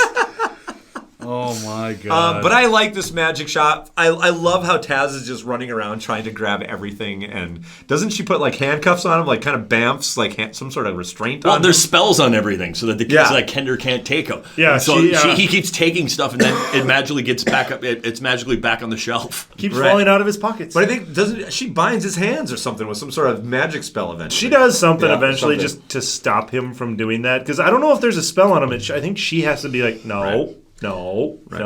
But she makes this circle of salt and bamfs into one of the towers, which again, I think in this book, I don't think it's here yet, but there's some place where, again, they reference the pentagram, which they did in the last book as well. And I thought that was very different. I haven't read either Forgotten Realms or this where I've heard... the pentagram being kind of freely used. Yeah, that was so touchy. It was with very the subject touchy. matter anyway. When was this book written again? I forget. 95. Satanic Panic was before that stuff, though, really. Yeah, but I mean, we're talking Magic the Gathering, their first set in 92, 93. I mean, they changed the one sigil card or whatever that had a pentagram on it. Oh, okay. Because of parent backlash. Yeah. So, yeah. Yeah, so they... Well, it's the same company, though. You'd think they want to, like, distance themselves from that as much as possible. But that's a visual medium, and parents could walk by and see it laying on a table. Nobody's going to be chapter 6 in. And be like, what? They have a pentagram? Jimmy, you are not reading this book. We are going to be burning this book. It is not allowed in this household. Smack ya. Yeah, so they bamf in. Delamar's surprised. That's where it comes from in the beginning of the chapter. He's surprised when they bamf in. I hate these. I feel like this is almost like a Sesame Street episode. We're like, he's surprised. Were you surprised, Timmy? Paul, tell me about a time you were surprised. Delamar's surprised here. Delamar's surprised? That's the name of the chapter. Yeah. When Uncle Dalamar came in my room once and he... Wait, I can't talk about that. So immediately he's surprised, but he's still got dinner for 4 sitting on the table. Well, no, he magicked that stuff up. I know. He did because it was one of those where he was like, oh my gosh, Tass, you're annoying the crap out of me. Hey, do you remember me? Yeah. Usha is annoying the crap out of him. He's like, here, eat this. Go to sleep, go to sleep, go to sleep, go to sleep. I love how Tass keeps coming up to people. He does it like 9, 10, 15 times in the book where he comes up to people in the book. Hey, I'm Tass. I'm Tasselhoff Birdfoot. I'm a hero of the Lance. We met before 20 years ago. Do you remember me? He says that like 12 times throughout the book. Yeah, it's true. He definitely doesn't want to live that down. Tass is the guy from high school that still wears his Letterman jacket. 10, 15 years on. Well, Jenna had put something in their wine, didn't she? She drugs them because they just fall asleep, and then that gives her the opportunity with Dalamar to go through everything and be like, okay, so what's going on with this golden-eyed woman who obviously is the daughter of Raisel. Yeah, because a little private time with Big D. No, she wants to hang out with Big D. I'm not interested in his chest. What's in those leather pants? Because I think he wears leather pants. Hey, now that we finished this discussion, do you think we got a couple minutes till they Is it wrong? Is it wrong though? Even though he's supposed to be kind of a dark, brooding character, I do see Dalamar as Brent Spiner. Who's that? Yeah, who's that? Data from Star. Oh, okay. Like that hair, like Brent Spiner in a black puffy shirt and leather pants. I'm gonna make that. That's gonna be a thing. Some pointy elf ears. Little pointy elf ears. There is somebody out there that is just screaming at you right now. Yeah. All the Spiner femmes start going after Dalamar. And if you don't know what a Spiner femme is, go walk Trekkies. Ooh. I have no idea. Yeah, I was going to say. You haven't seen Trekkies? No. Oh my God, it's old. It's from 88, something like that. It's when Star Trek: The Next Generation first came out, and then they go through kind of like all the fans and everything. Brent Spiner as Data had a whole following of women who called themselves Spiner femmes and wanted him something awful. Well, he is anatomically correct. There you go. There is actually a woman in that who looks an awful lot like Margaret Weiss from the 80s, talking about how she's in love with. So you should really go look this movie up. Okay, so anyway, tangent. Talk. Hold on, I have to interject here. Has Usha decided to say she is Raceland's daughter yet? No. Okay, people are just implying that she is. She's walking around with golden eyes. Yeah. Because she didn't even know who Raceland was when Taz brought it up to her in jail. Right. Yeah. So she's like, she hasn't been said anything. Oh, that Raceland. Where I'm from, it's such a common name. Okay.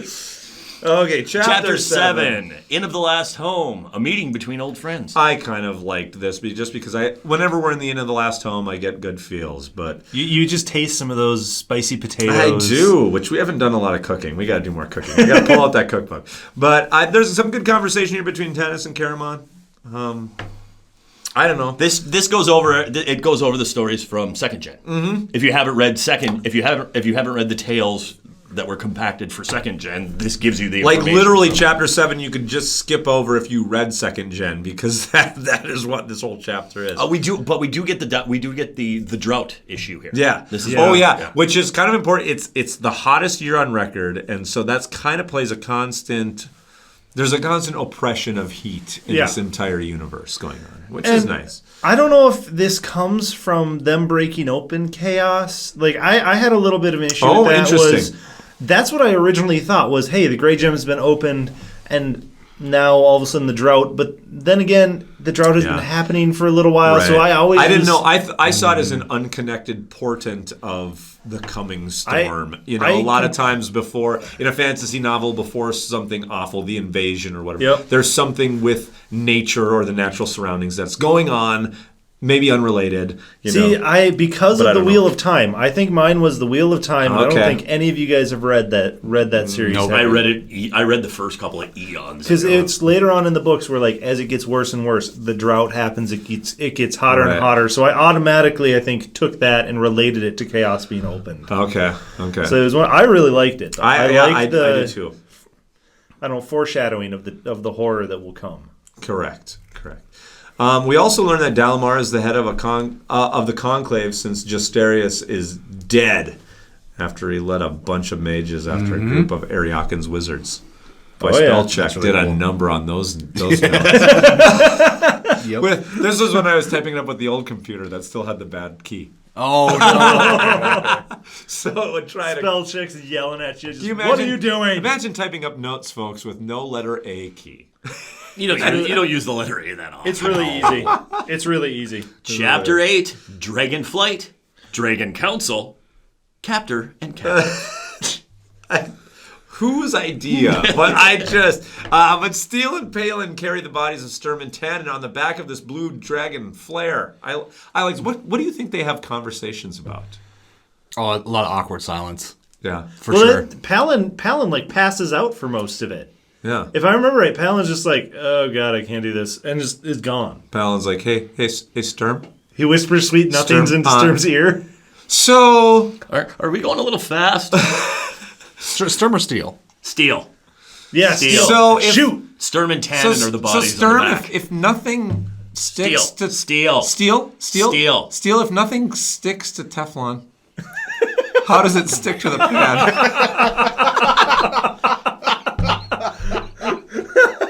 I've got the perfect answer for you.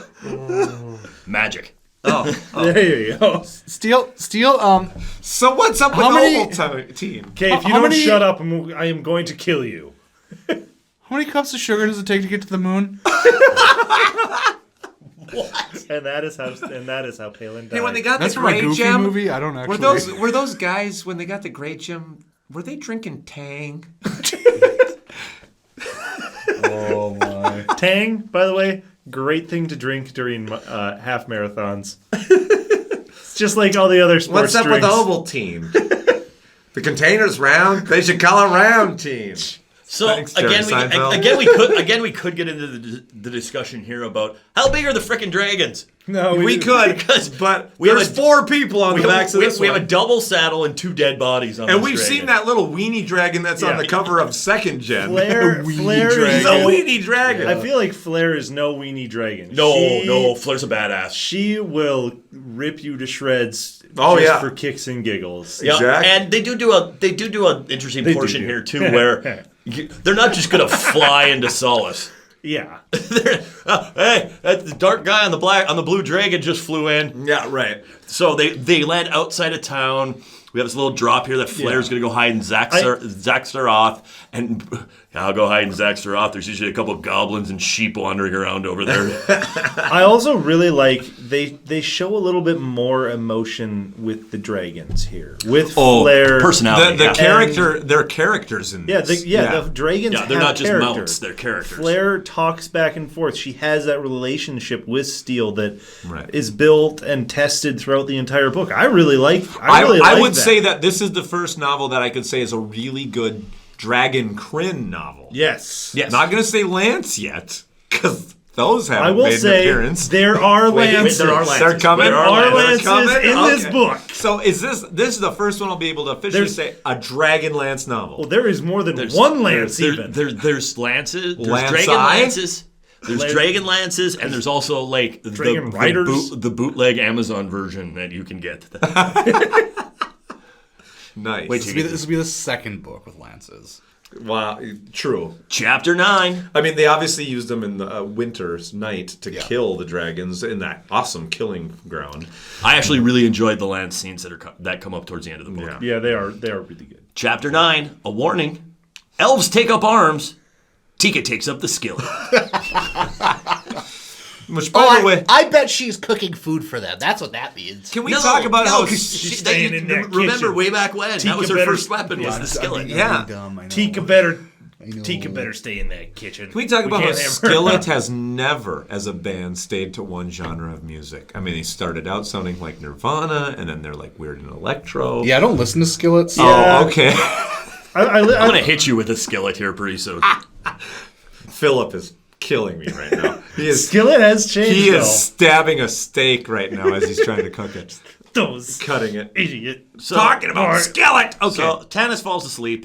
Tanis had fallen asleep. Porthios is back looking at his maps, and he wakes up. All of a sudden, we have a runner come through the door because the elves are using the Inn of the Last Home as like a little spy base.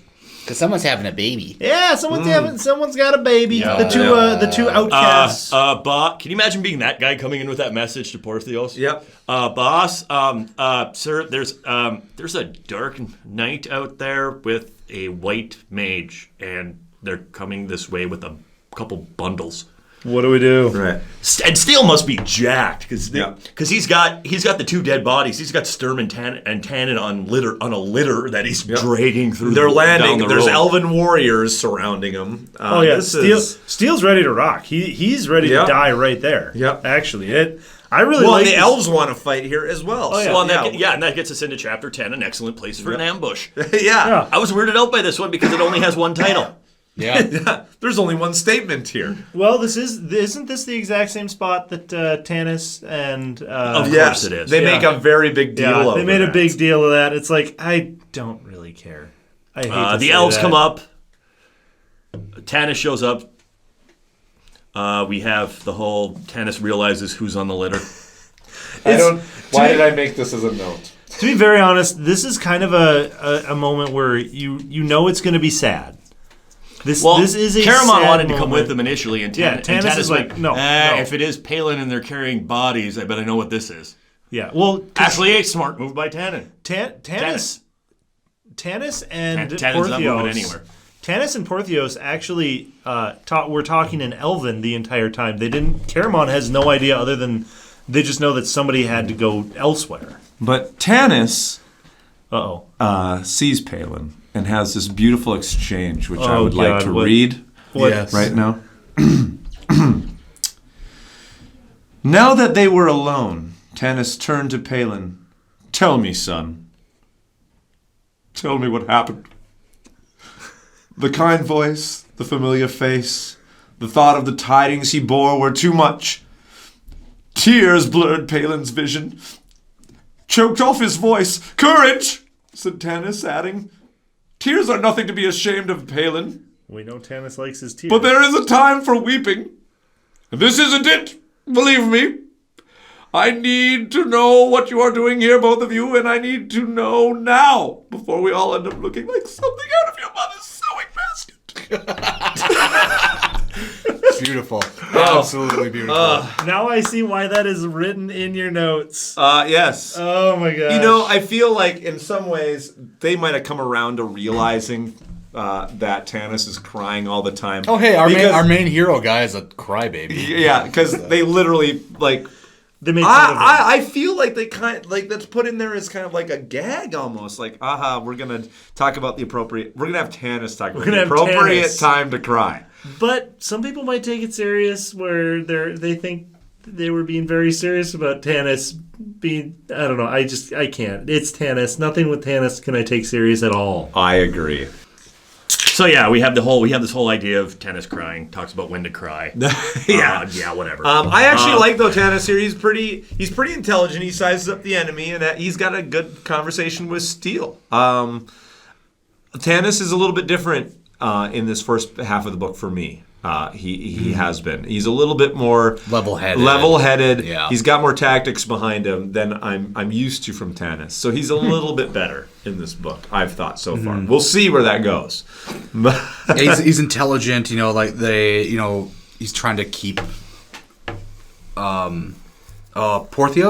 Yes. He's trying to keep Porthios and his gang from just jumping the boys right away. Right. He's the hero we need. Yeah. He's actually doing something right. And so and here the ransom comes up again. The Conclave must open the portal. Can we talk about this ransom? What are you guys feeling about this whole kind of? It's pretty weak on the side of the Dark Knights. So let's just the big picture here, right? Is Palin is being held captive by Steel. Steel is allowing Palin to return to bury his brothers.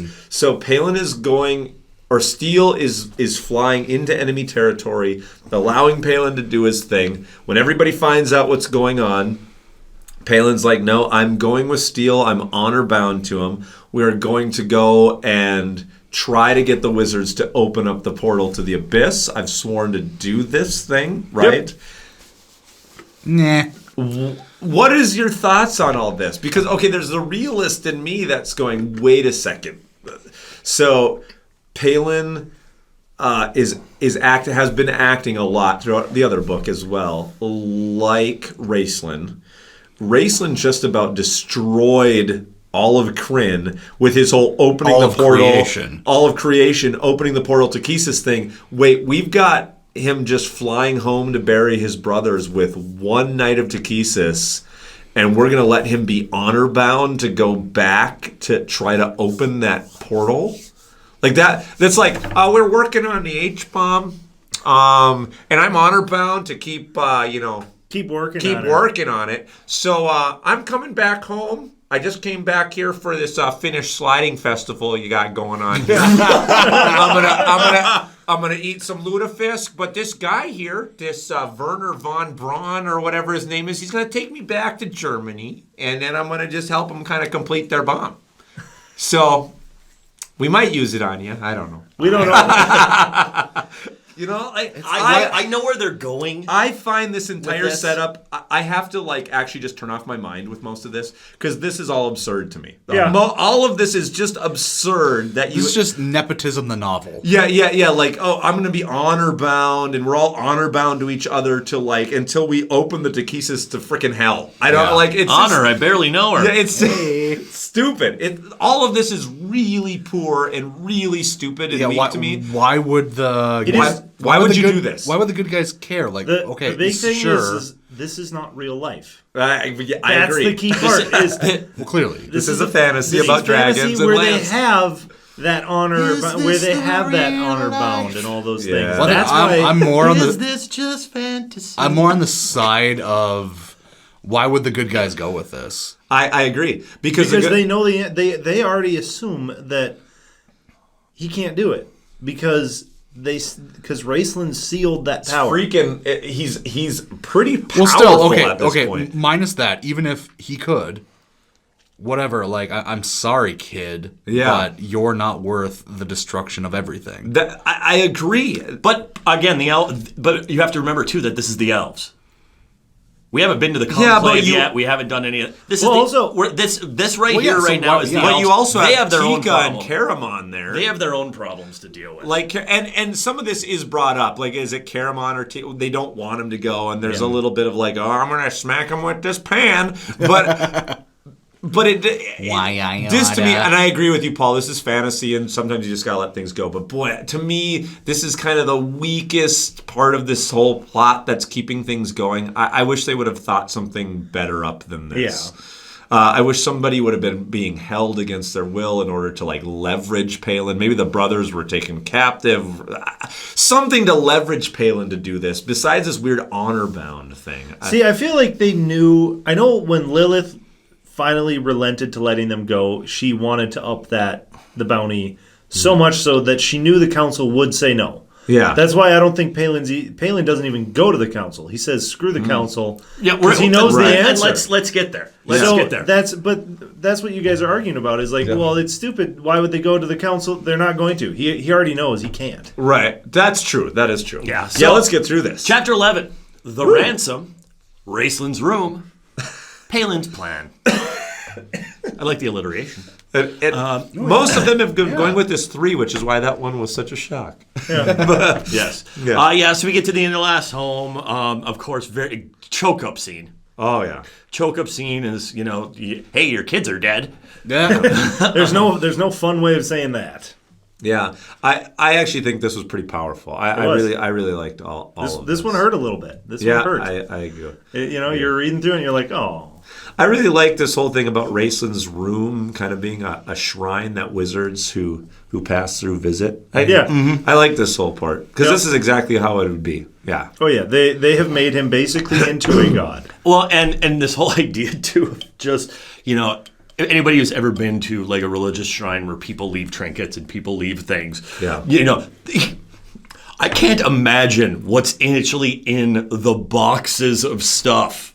Yeah, because it talks about Karamon cleans it up every once in a while, and just the boxes of magical items that are in the back storage room of the end of the last WMDs. Yeah, exactly. I thought you were gonna say WWF magazines.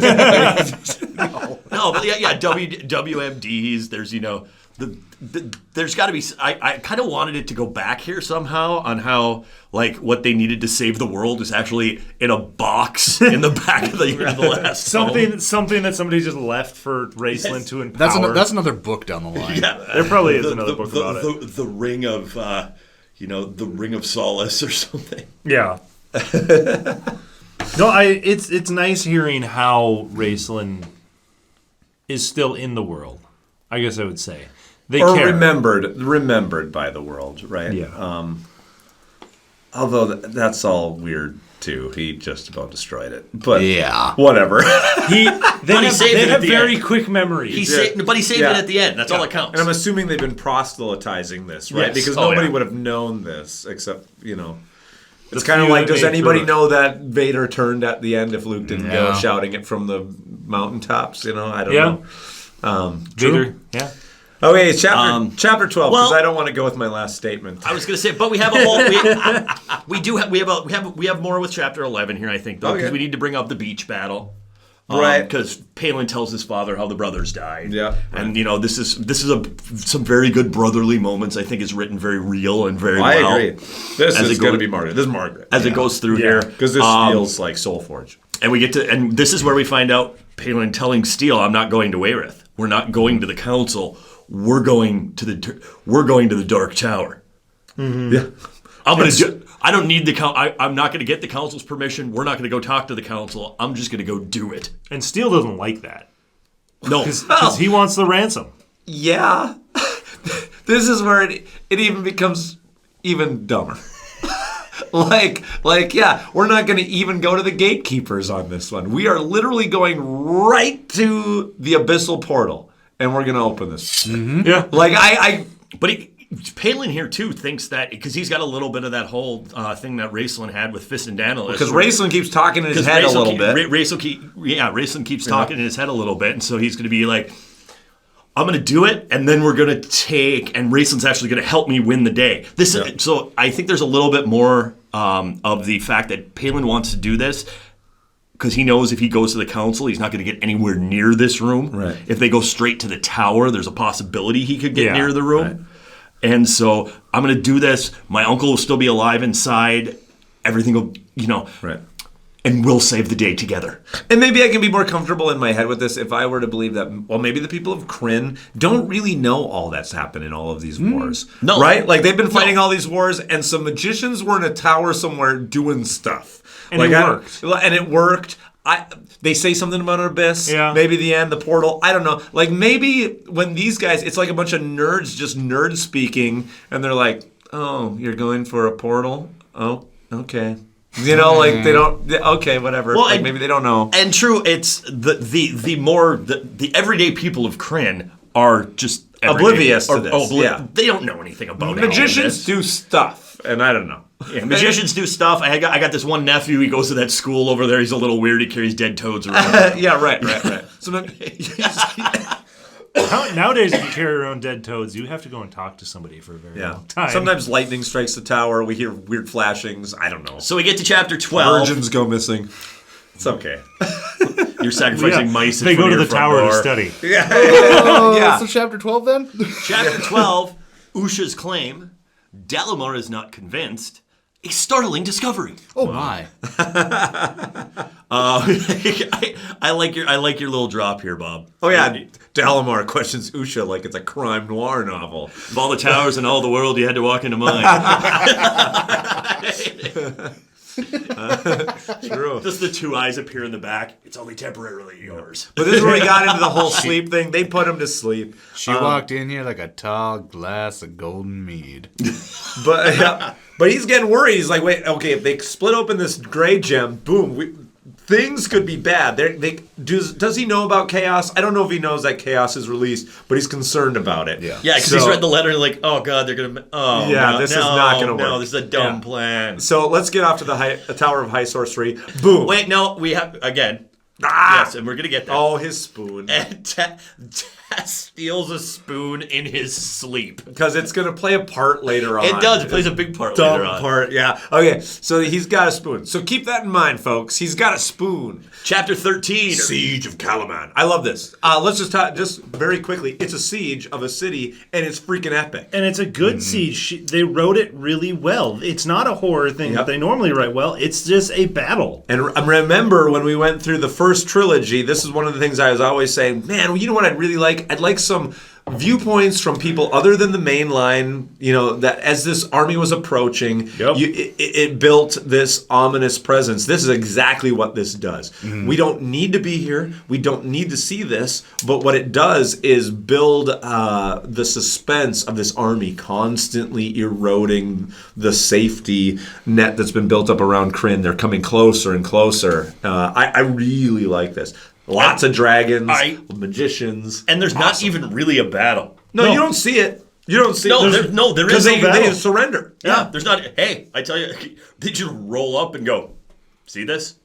See all these guys behind me? Yeah, okay, we don't want to fight. We're gonna win one way or the other. Yeah. How many dead do you want? Well, it was nice because they did talk about... Here's the key. They talked about some of the defenses and just how quickly that... They were just destroyed. The defenses were just immediately like, oh, hey, you're going to shoot this at us? Well, that's going to burn up now. Good luck. Or you send out your burning ships, we'll just go drag them away. We don't care. Yeah, and this is an awesome making it look here and making this feel like a capable army. Yes. Yep. It's not the Draconians running into each other all the time. And knowing that Anselon is not prepared. Or the goblins having sex with corpses in the middle of the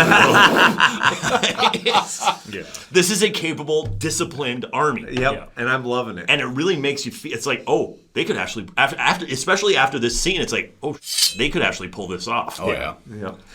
Chapter 14, our last. Honestly, 14 and 15 are very similar. You can kind of you can put them together. 14 and 15. Chapter 14, the wheel turns, the wheel stops, the wheel turns again.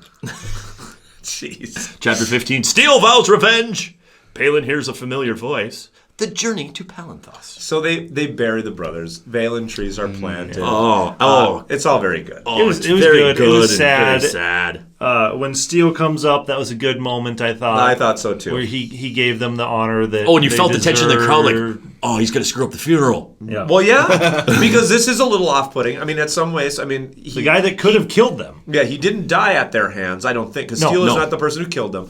But at the same time, he's from the other army. This is quite something, but I liked it. Well, this is the stories you hear about the guys from like World War II that would go back and they would like help out the other side because they both kind of understood. Yes, we're against each other when we're fighting, but when we're not fighting, we're both human. Right. The old stories about the American soldier or the Allied soldier and the Japanese soldier that have been stuck on an island. Right. One is actually sad when the other one dies and they're fighting. Right. And this definitely feels more akin of the American soldier who got something off the body of some sort of soldier in a Japanese soldier in World War II goes back 40 years later to this feels more like what happens years after a battle. But I did like this. I thought this was pretty good. And 15, that title tells you everything. Steel vows revenge. And we do start to see here in chapter 15 as we go along here what I've been waiting for, and I've been wanting. Okay,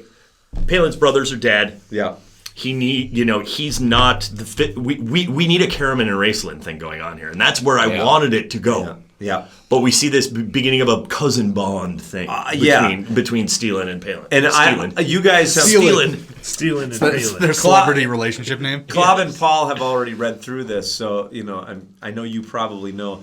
But this is where I first start getting the hints of like that.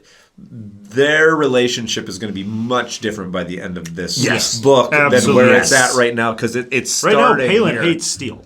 And I love this. I like Steel and Palin. This is a really good relationship. Yeah. I didn't think going into it from second gen that Steel and Palin would be the two that I'd really think, hey, I really want to know what they're doing. But I think they're about the greatest story in this book. So it's a better relationship than Karaman and Raceland. Other than it, with Karaman and Raceland, it's always like, well, he's my brother, and it's like, well, he's my brother. I have to. There has to be a reason here. And I will say at this point, I'm okay. I didn't think I wouldn't necessarily care what's going on with Tika and Karaman or Tanis. I'm okay. These old characters are actually feeling old. And I'm actually sitting here reading it going, so what is Palin and Steel doing? Can we get back to Usha? Yeah. So they've done a good job of flipping who I want to hear about in this book. Maybe because they're not giving the other characters anything good to do either. Hey, Tika's got her skillet. You better watch out. Yeah, I do bemoan the fact that I wanted a little bit more from Tika. Fiery Tika. Everybody likes a fiery Tika. I'd like to see more of her. Yeah, we know you would. If your Tika's fiery, you might want to put some cream on that. Ooh. Again, we have more time with Flair too, which I really like, and I really like the more additions to the dragons being actual characters instead of just mounts. I agree. Chapter 16, the High Clerist's Tower, an unwelcome message. Yeah. Messenger. Excuse me, an unwelcome messenger. Tanis is on a griffin. I was like this. Griffins are always nice. Yeah. They get the short shrift. I mean, they're always just kind of mentioned, but we don't get a lot about griffins. They're mentioned, and you know that griffins have to be asked to be ridden, and if they don't like you, they'll tell you to piss off. Yeah, but I never get any dialogue from a griffin. Have we heard any griffins talk in these books? No. Griffin, no. They're intelligent, but we haven't heard them talk. Or do any communication of any kind. We meet Thomas Thalgard, and this was an issue that we've had in other books. Yeah. When you're using fanciful names and then you throw a regular name in there. Mr. Jenna. Jenna. I agree. Tommy. Yeah, you got Usha and Tasselhoff. Jenna. Thomas. I think I graduated with like 5 Jennas. And I like Thomas. Thomas is, he's your standard military general. Yeah. He's like us. Just a tough general in his mid-40s. Oh wait, we're not in our mid-40s yet. But I'm not a general. I'm an admiral. No. Hey, whatever uniform you need to wear for Halloween is up to you. We get this. We get. Hey, dude, Kellerman has fallen, and they have mammoths. I like. I'm like, what? Where the hell did this come from? The army has elephants. They brought big furry elephants. So is this from the barbarians? Is this the giants? It must be. They must have mammoths? Yeah. Okay. I mean, I feel like, why not? They're blue. And somewhere out there, Cersei Lannister is just pissed. You told me there'd be elephants. Standing in a high tower, just pissed. I like this. This is pretty. And again, it gives us that epic feel. That feel of, okay, we have peril, we have an army that's coming down on us, we have 2 kids that are gonna go and try to open the gates to the abyss, and we have this chick who may or may not be magic, may or may not be somebody's daughter, may or may not be integral to the plot later. Right. And you can tell this book is the product of 2 authors who have written, 6 other books together. Right. Yeah. At least. Yeah. At this point. All the mistakes that were made before, when it was just about just pumping out content and just about pumping out stuff that we can turn into adventures and stuff, it's not here. It's not in this book. Right. And any of the little problems I have with it, really, it's minimal at this point. I agree. It's pretty minimal for me. Chapter 17 is actually one of my favorite chapters in this book. Eluding the patrols, an odd sort of fishwife. One eye and a yellow eye. So Steele and Palin are trying to sneak into the city. Well, this is my fishwife. Your fishwife? My fishwife. I put the hook in her. What? I put the hook in her, and everything else we just do for fun. Yep. Well, they're not super inventive with the Minotaur.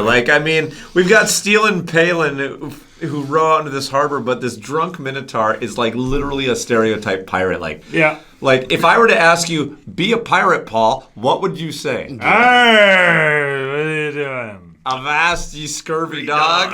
Is that legitimately what he said? If somebody asked me to be a drunk pirate at a party, that's ya lubbers and avast, ya scurvy dog are the first things out of my mouth. That's exactly what he says. Avast, ye scurvy dogs. I feel like a Minotaur would just grunt at you. If it was truly pissed at you, it would just be like, I feel like you would do some sort of play on something from the universe, instead of Avast, you scurvy dogs, Avast, you. Well, and the part that I love about this is this part about Palin's well, how are we going to get into the city? Oh, we have spies everywhere.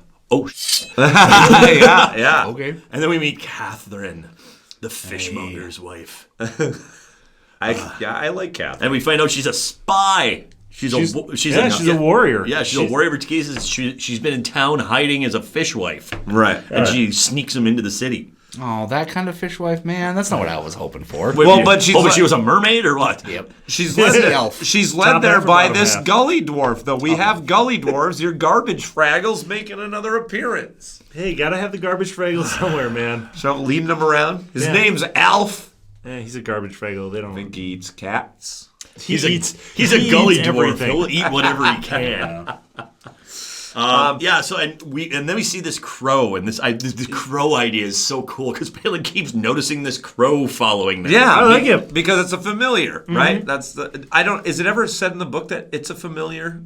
Because I just wrote in my notes that Catherine has a familiar. It never says it's a familiar. But I just took it as being a familiar. Yeah. It's gotta be. Yeah. But the fact that it can cast a spell through it, things like that. That's familiar. Yeah, it's got to be. It's got to be. Yeah, and it's this weird yellow-eyed crow. How creepy is this thing? Very creepy. And so they go through the secret tunnels, and they get to the end of the secret tunnels, and they walk into an alley. Yep, out into the streets of Palin. Yeah, and they pop right out, and all of a sudden, Palin goes, "Wow, that was kind of it." And the bird bites him, and he goes, "How do we get here?" Yeah, right. Guys, where are we? Temporary modification of the memory. I'm like, it's a wow, beautiful thing. That is a cool spell.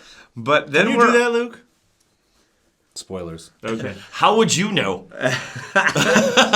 Chapter 18, though, I like this chapter, but Temple of Life, Grove of Death. But it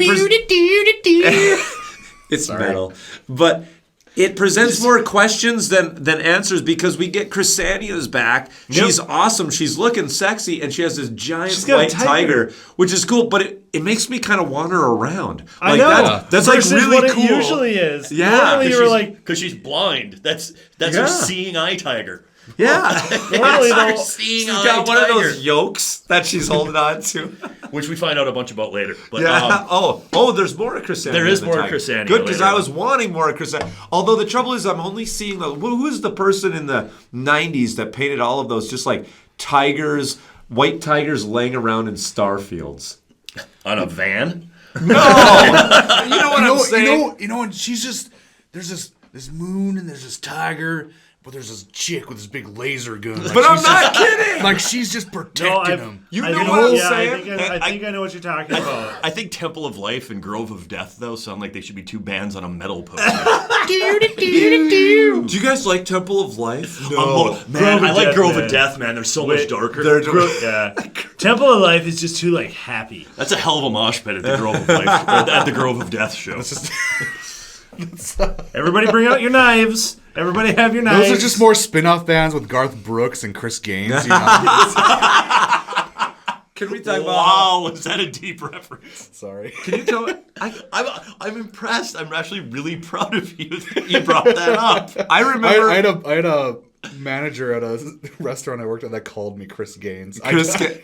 I see it. I can see it. Back in my dark hair, dark hair days. I can see it. I remember watching Good Morning America when Garth Brooks first did the Chris Gaines thing, and it was so off-putting to me. It was just weird. It was so weird because I'm like, I listened to Garth Brooks, and I was like, this is Chris But Gaines. he was not breaking that wall. No. Like, I am Chris Gaines. I'm like, this is real douchey. I don't get any of this. Paul, for a little bit, Garth Brooks pretended he was somebody else. I was called Chris Gaines. He played rock I had music. no idea. I was just going to go along with it and let the bit go. He kind of sounded like what's the stay with me.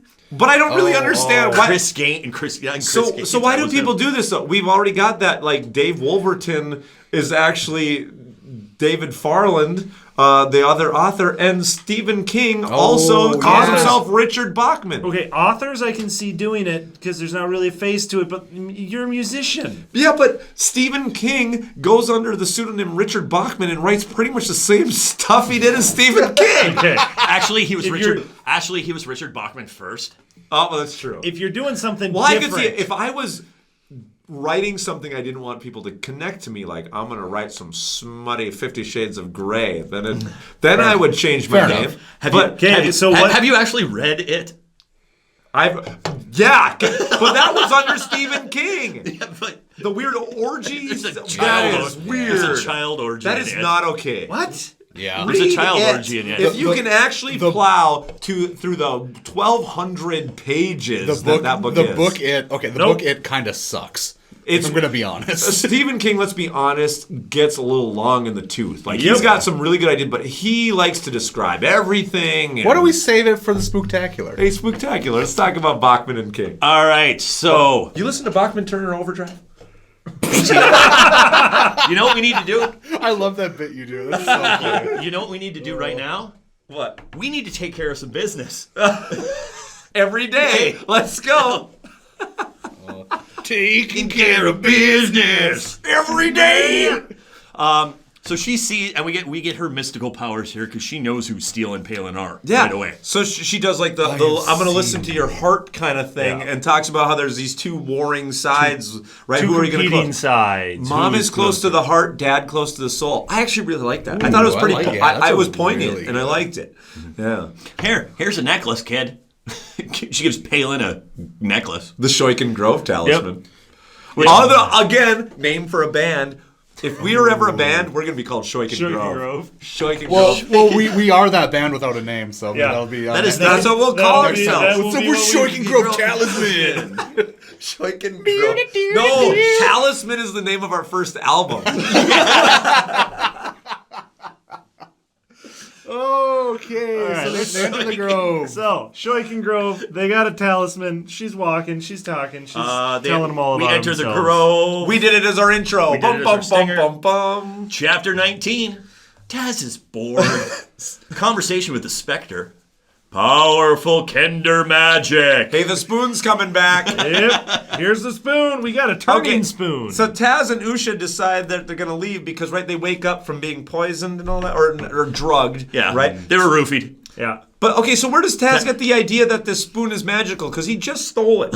Because he's But he was in his Taz and he's sleep. senile. It was in his sleep. Okay, so maybe it was... He doesn't remember stealing it. Okay. He just found it and went, "Oh yeah, this must be the Kender spoon of turning I got from my own." Uncle Trap Springer. And gave it to me. I love the whole Uncle Trap Springer bit. There's a whole book we need to read. And the it fact sometime. that every Kender evidently is related because they all have that Uncle Trap Springer. Yeah, we need to read this book because And he's it's a the prolific same little fellow. It's the same dude. Yep.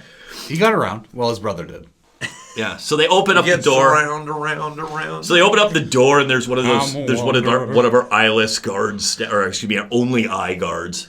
Yeah, the standing floating there. eyes guy. Is it the whole eye? Is it just like a little eye? Or I is think it, it's two does eyes. It got like the tail of the nerves going back into the brain. Like No, it's. I think That's it's a sperm. I've always seen it That's as glowing eyes. That's a sperm. I don't. Two sperm. To be fair, my sperm are connected to my brain, so. That's true.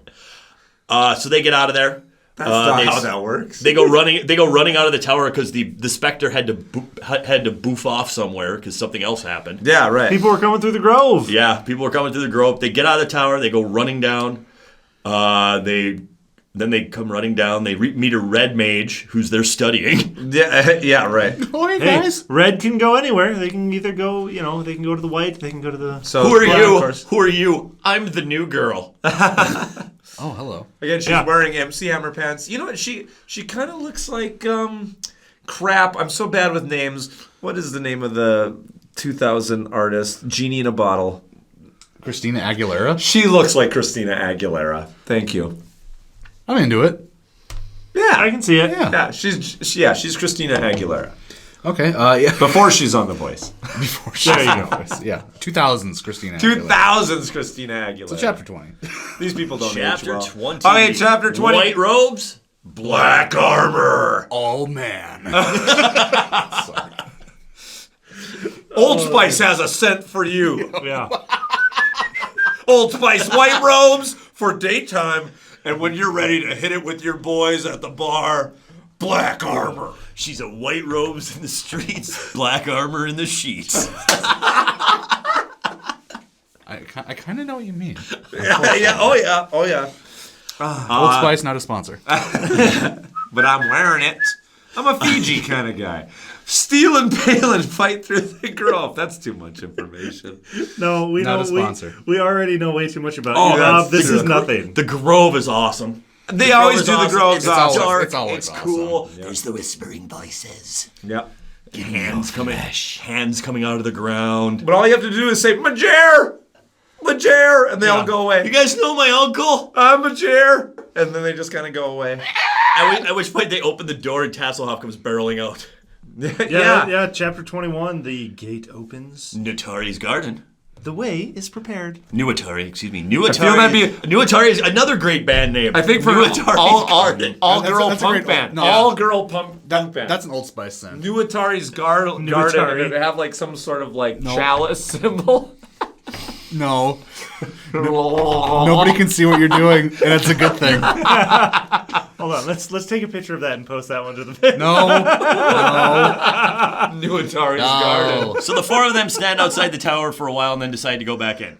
That was a song Hey, we just escaped. You want to go back in? Okay. by Guns N' Roses on their Civil War. Alex, What are you talking New about? Atari garden. We missed the first half of this. Sorry. Bob and We I were talking about having the a book. conversation. We This kind gets of weird. were. This gets weird for me for a while now. The whole Oh, it just gets the weird whole- now. The whole Palin and Usha thing. Well, Palin and Usha just met. Yeah, well, yeah. And I understand. There's heat. I understand we're in a fantasy world, but that's maybe if she was like his second cousin. This is a little Luke and Leia circa Empire. I will say though, he thinks she's attractive before he knows they're cousins, and then he does stop. Right. Thankfully. No, he still thinks he's still in love with her.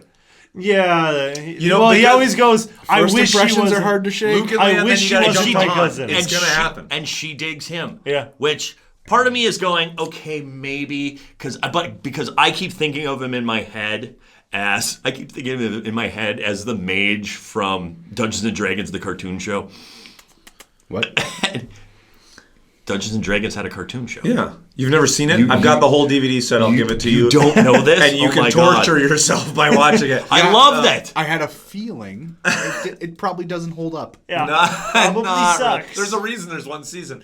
But it's epic. I love Dungeons and Dragons, the cartoon show. Dungeons and Dragon ride.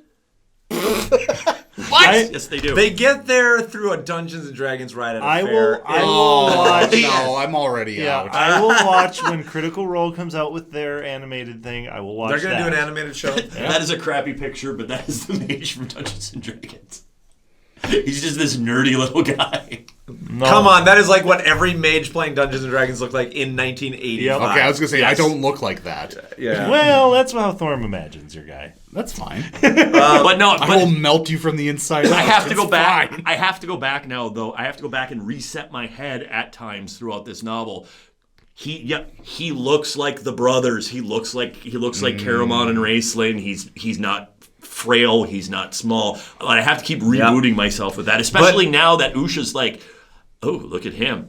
But Usha's all about him, whereas I think if you're walking into a bar and you're the nerdy mage and you have Steel the knight standing next to you, the chick isn't going to talk to the nerdy mage. No, but see, everybody's got their own thing. I totally disagree. This is Luke, Leia, and Han. Exactly what we just said. I mean, for crying out loud, he's the white robe. He's practically wearing the little shorty white robe. Anyway, that Luke is in. They're running up through the garden, right? Yeah. Through Shoiken Grove. He's got on the shorty thing, and Han is there. That's what everybody else was saying. It's like, why is Leia going for Luke when Han Solo is so much cooler? And he's just the dark Han Solo standing there. She's going to come around. Does that make Tasselhoff Chewie? Yeah. I think so. Aren't you a or little R2-D2. Is that why? Aren't you a little short for a white robed wizard? Is that why we can't? Is that why we can't understand anything that Chewie says in our world? Is because he's speaking Kender? That's true. Look, Steel has the Millennium Falcon. I mean, it's a blue dragon, but it's okay. Yeah. Boy, I'll get her out on Flare. Palin's hopelessly in love. All right, moving right along here. Chapter 22. Footloose and fancy free. Suspicions, introspection, Raceland's laboratory. I bet you we'll end up in Raceland's laboratory. No way. I'll put you in Raceland's laboratory. Yikes. So now, this is again one of those things that if you haven't read any of the trilogies, it's giving you all the backstory. Yep. The whole, like, this is what Raceland did, blah, blah, blah, blah. If you have read the trilogies, you can skip it. You skim it a lot. 'Cause that's what I did. I just kind of was like, oh, he sees everything. All right. all right, and the specters just let him by. I don't know why. What does anybody know why? Because Raceland told them to. Raceland told them to. And the cool part, though, is they don't let Steel by. They have that little bit of a, well, screw you, you're not coming in. Yeah, because the door slams in his face and he's trapped on the other side. But the reason it slams in his face is he hesitates. Yep. Yeah, he has true. He would have made it because he beats himself up for the rest of the book about hesitating.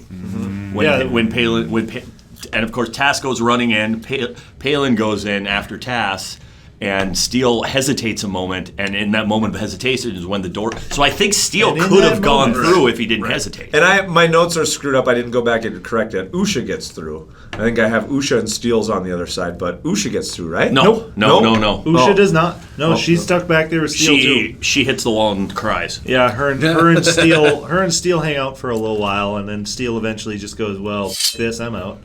Wow, Right. sorry. I think that's the first one you'll have to edit from me. Yeah, I actually. Sorry about that. So Palin goes in, and I really want. I'm like, what's going on? What's going on? What's going on? And then we flash over to Dalamar. A lot of flash. Dalamar shows back up, and I'm like, no, I want to be in the laboratory. I agree. But I like what they're doing here. Yep, it's creating a lot of tension. It is creating a lot of tension. So chapter 23, Dalamar returns. a message. Usha's magic. Steel tries to break through the door, but the floating eyes stop him. I'm sorry, I couldn't take those eyes very seriously until I actually have seen them like murder somebody. Yeah. I don't know. They're just Wasn't kind that of last trilogy? Didn't the shadows were like screwing people up left and right? Okay, that I would take serious, but I mean, if I'm just seeing floating eyes, in my image, when I just see floating eyes by themselves, I don't imagine anything creepy. Well, a Dalamar. When I can see magicians knowing what they're gonna do, but like a warrior, you'd feel like a warrior like Steel would test these eyes. Yeah, to be like, okay, you're floating eyes. What are you gonna do? Are you just an illusion to screw with me? What are you doing? Like, you know, I feel maybe like maybe there's some zapped or maybe there's some specter fear, like dragon fear. Oh yeah, maybe there is specter fear. Dalamar berates the specter. He's like, "Why'd you let him in? You weren't. I told you not to let anybody in. Your orders were overwritten by the master. I am the master. No, you're not. Orders are coming from within the abyss. What's happening? Dalamar takes Steel to the Chamber of Seeing in the basement. We go down to this wicked place. Oh, that place is awful. I love that place. That place is terrifying. Ooh, the painting of it is awesome. We get a little Usha and Jenna as Usha's. But I really liked him. You've been together for 15 minutes while you climb the stairs. Those 15 minutes on those stairs that can bond a person. Magical. Yeah. You know when you're in I've been bonded in 15 together? minutes. Yeah. Struggle. Hey, that last time you were in prison doesn't count, Klab. And so Usha does magic. Yeah. She takes a vial out of her stuff that she got from the Irda because she got a bunch of parting gifts from the Irda. Right, and this is one of the like I don't know how many spells she's got in here, but this is didn't he kind of tell her like use this kind of? Well, she had to remember because she was blowing everybody off when they were giving her the gifts because she was pissed off that she was being sent away. Yeah, she does know roughly what these do. She just it's just kind of stuck back there. Yeah, you just kind of have to listen. She had to actually like go back and remember. Yeah. Turns out listening's important. But she sniffs it, turns to smoke. Off she goes. Chapter 24, the Chamber of Seeing. Oh, I love the Chamber of Seeing always. It's dark, it's scary, there's monsters all around. So Steel has like a quarter, puts it in the chamber, dials up, quickly dials, collects. Talks to the commander. I'm in trouble and need help. The monsters had a name. The monster has a name. The monsters had a name. The thing. Yeah, they were the failed experiments. Yeah, all the things. Yeah, they had names though. The Unseen. For some reason, that shows up in my mind, but I don't think it's right. Sure, but this is kind of awful because these are creations of Raceland's, right? Yeah, that it wasn't failed. just his. It was a few others as well. Yeah, it was like Raceland and Fisty and stuff. But I mean, this again makes them very evil. I mean, this is awful. These are sentient creatures that are doomed and being tortured all the time. They are despicable in a lot of ways. Raceland and of course Fisty. And this is like, and every time we go down here, and these creatures, these are like when you go into the room of the failed clones. Yes. You know? Yes. This is Alien 4 when Ripley sees her weird failed clone self. Yeah. Boy, what an awful movie reference that is. I've never seen it. So don't. Hey, I wasn't planning. So Steel finds out from his commander that you lost your prisoner, so you're going to be put to death in his place. Right. But we need you to get back here because we're about to attack the High Clerist's tower. Yeah, which I'm all game for. Yep. Let's go. And Steel goes, absolutely, I accept my fate. I'm going to come back. I will do whatever, yada, yada, yada. I'll probably die. Maybe I can die in honor of battle versus just getting executed. Right. Yeah. Chapter 25, the well-dressed dwarf, double or nothing. Every girl's crazy about a well-dressed dwarf. Jeez. So again, you don't listen to ZZ Dwarf? They do kind of look like dwarves. They do. Just tall ones. Well, that should happen too. I do. You're always getting all sorts of ideas. I'll now. never remember them, so somebody let me know. I do always love You'll the fact be the one that editing. You can just That's listen true. to it as you go. I do always love the fact that the drummer for ZZ Top's last name is Beard and is the only one without a beard. I think that's an ironic thing that they purposely are doing. So maybe we're with Beard Usha. can't grow a beard. We're with Usha. She coagulates back together. She's in the city. She's in the streets of the city and runs into Dugan Redhammer. Redhammer, which we know from second We gen. all know Dugan. And she's like, I don't have a job. I'll give you a job, lassie. Yeah. And then we go through this whole thing where Dugan makes a bet with a guy to get some food, but he uses a two-headed coin and he gets caught. Not fraud. So it took me a while to find it. They're called the live ones. The live ones. Yes, because there's undoubtedly dead ones. Yes.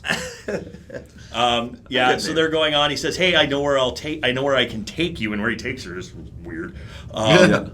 Chapter 26, the laboratory. Tasselhoff takes the initiative, among other things. So it's dark in here. It's jet black in the lab. Tasselhoff's bumbling around, touches stuff. Tass is doing what he does. He just grabs everything. Things go into pockets. Things fall out of pockets. And then he finally pulls the cord. He finds the curtain that's over the portal. He pulls the curtain and the portal's open. It is kind of funny because every single time I've read this any of the trilogies, when we get to the portal and there's this little rope that you pull to reveal it, I literally just see it as one of those golden cord with the little tassel. Yes. I just see it all the time. Tasselhoff is pulling the tassel. Tassel's pulling the little tassel. Like, what's this do? Oh, and I see blue velvet curtains that fall. I don't know. Red. Is it red? I was going with dark black. I see blue. I don't know why blue. Well, actually, if you go and you look at the painting that Larry Elmore did. Actually, I don't know if it's Elmore. It's you used it in the video of Raceland's End. Oh, I know. No, that's the new where they're on the steps, like Chrysania and stuff are outside of it. No, that's one of the new artists, and I don't know. I'd have to look. I don't know. Okay, they just contract out those guys nowadays. Chapter 27. They're also doing magic cards on the side. Yes, all those guys. Chapter 27. The Thieves Guild, new apprentice. Last chapter we're going through here. So hold on. For 26, is this where we find out is the portal active or not? It's not, I think. This is where we find out that it is completely because inactive. Isn't it until Tannen Palin grabs the staff? Or I'm thinking to second gen when he grabs the staff and it lights up. Yeah, that's second gen. Yeah, that's second gen. He opened the curtain. It's open. The portal is just open. It's just inactive. It's just there's nothing there's no craziness. It's just there. It's just making that portal noise. Yeah. Dugan takes Usha to join the Thieves Guild. We talk to a gully dwarf at the door. Yay! Yay for Fraggles. Yeah, garbage Fraggles. Garbage Fraggles are always fun. The head of the guild is Lynched Joffrey. I like this. They failed at lynching him. He got his name that way. I like that, and that's not uncommon. That's a true thing. Yeah. You could fail. There's lots of people who were failed at hanging. Hanging's supposed to take a couple seconds. Well, they drop you to break your neck. Yeah. So that's if you're good at it. If you're good at it. If you're bad, then if you just get turned off a horse or something, then it could be a long time. It's no fun. Yeah. I do like this adds a little bit more character to the cities. We haven't really talked too much about the Thieves Guild. Yeah, I like these peppering of characters. Yeah, and they're not main characters. They're just kind of there. We don't need to keep track of them. When they bring them back, great. I agree. So she goes in and Dugan drops her off at the Thieves Guild. Yeah. Hey, they'll teach you stuff. So let's take stock where we're at. We've got... you just want somebody who's Dalamar on the streets, Raceland in the sheets. So we've got Usha, who is joining the Thieves Guild. Yep. Well, she got kind of forced to join it. Yeah. So obviously some adventuring might be had there. I don't know. She's the mystery. I don't know where her trajectory is going. You guys have read this. Yep. I don't know what's going on with her, but I'm interested to find out. We've got the rest of our main party who is at the portal. Right. Are they in the portal yet? They're going to go into the portal. Okay. Yep. So that's going to be next time. Yep. I do like the ending here where they're talking about luring and baiting people in different terms for thieving, and we get another naive Usha. Oh, they must be fishermen. And that ends the book. I do like her naivete. Oh yeah, she's kind of fun. She's been stuck on an island with in some ways with people who don't talk to each other. In some ways, I'll say Usha's a smart choice because Dragon of Summerflame was kind of a big push for this book. There's a lot of people who are going to grab this off the shelf, not have read the other trilogies or only been told about it. This is your kind of the character who knows nothing of the universe, who is your in. She's you your can in. Follow through with her. You can get the information. Yeah. It might be hard, especially on that chapter 4, I think, where it was just a huge chapter. That might it's be hard a lot to read of through. Stuff. But it could be a way of bringing people back into the universe or into the universe by themselves. Right. Yeah, I agree. I think you could almost step on this book. They give you so much history in places that I think you could step on. Any listeners out there, if this was your first book, let us know. Tell us what you thought. True. Who knows? Well, and I like where we are here at this about halfway through the book. I like where we are. I like the feeling that I have. I want to know what's going on with Palin at this point. Because, when we left Palin, he and Tass are standing in front of the open portal. Right. The Stargate to the abyss. Yep. Yeah, no, I'm excited for where we're going with this one. I actually think this has been a pretty good read so far. We haven't had to watch Tennis cry too much. No, Tennis hasn't really cried. He gave a lecture on when not to cry. In fact, my only problem with this book, besides maybe some of the a little bit too much world building, but I kind of needed it too. Yeah, so I'm fine with it. But is really kind of the honor-bound thing between Steele and Palin. I like their relationship, though. Yeah. So it's not real, but it's nice to have it there. I'm going to forget about the whole honor-bound thing. There and you keep go. Moving on. But that's my only That's because gripe. you have none. That's perhaps. I just say screw it and kill him. Well, yeah. But so we go through here and we're about halfway. We're all liking where we're going. Mm-hmm. I will tell you guys who haven't done the second half of the book yet. The second half of the book is better. Oh, whoa, okay. Well, then I might have a pretty good review of this book. Is better. We actually get into some of the battles and stuff. Good. Yeah. I like this omnipresence of the Black Army. And the army of Takesis, and just the ever looming, and just imagine this rolling up to your sleepy little coastal village. Yeah. I like the Knights of Takesis. They're great. They're great to have as that evil presence. I agree. You need that. You can't just have the roving dark army. You need the knights that. Right. And as we go on here, we find out that I think Margaret Weiss and Tracy Hickman are doing a little bit of government satire here too, because once these towns get taken over, it's real for the everyday person. Nothing really changes except who you're paying taxes. I mean, true. Even that doesn't change because they'll just take it from the highest. They just go, here you go, whatever. No, it's But they're not just manically running around murdering people and doing everything. No, they're not murder hobos. There's a plan. Murder. That's a D&D. That's a D&D thing. Oh, murder hobo. Really, murder hobo. Yes, there's a plan here. We want to see where we're going. Listeners, how are you feeling at about the halfway point here in the book? Yeah. What do you think of the introduction of the characters like Usha and bringing back some of these characters too, like Dugan Redhammer and. When we read second gen, we all really liked the reorcs as a dude. I like that Dugan's coming in. I like Dugan right. Dugan. Yeah. Dugan. So please, by all means, hit us up on Twitter, hit us up on Facebook. That's usually the best spot as always. Go to that YouTube channel and what is it, Luke? Subscribe. Smash that like button. All right. So I got another set of hot toddies coming. This is a little bit different vintage. These ones are a little bit stronger. But I am. But these ones I really find it's going to set the tone for the rest of your evening. Good nightcap. Good nightcap. Hey, come over here. We're gonna have that last one I ordered. He starts ordering things. I prefer to go uncapped.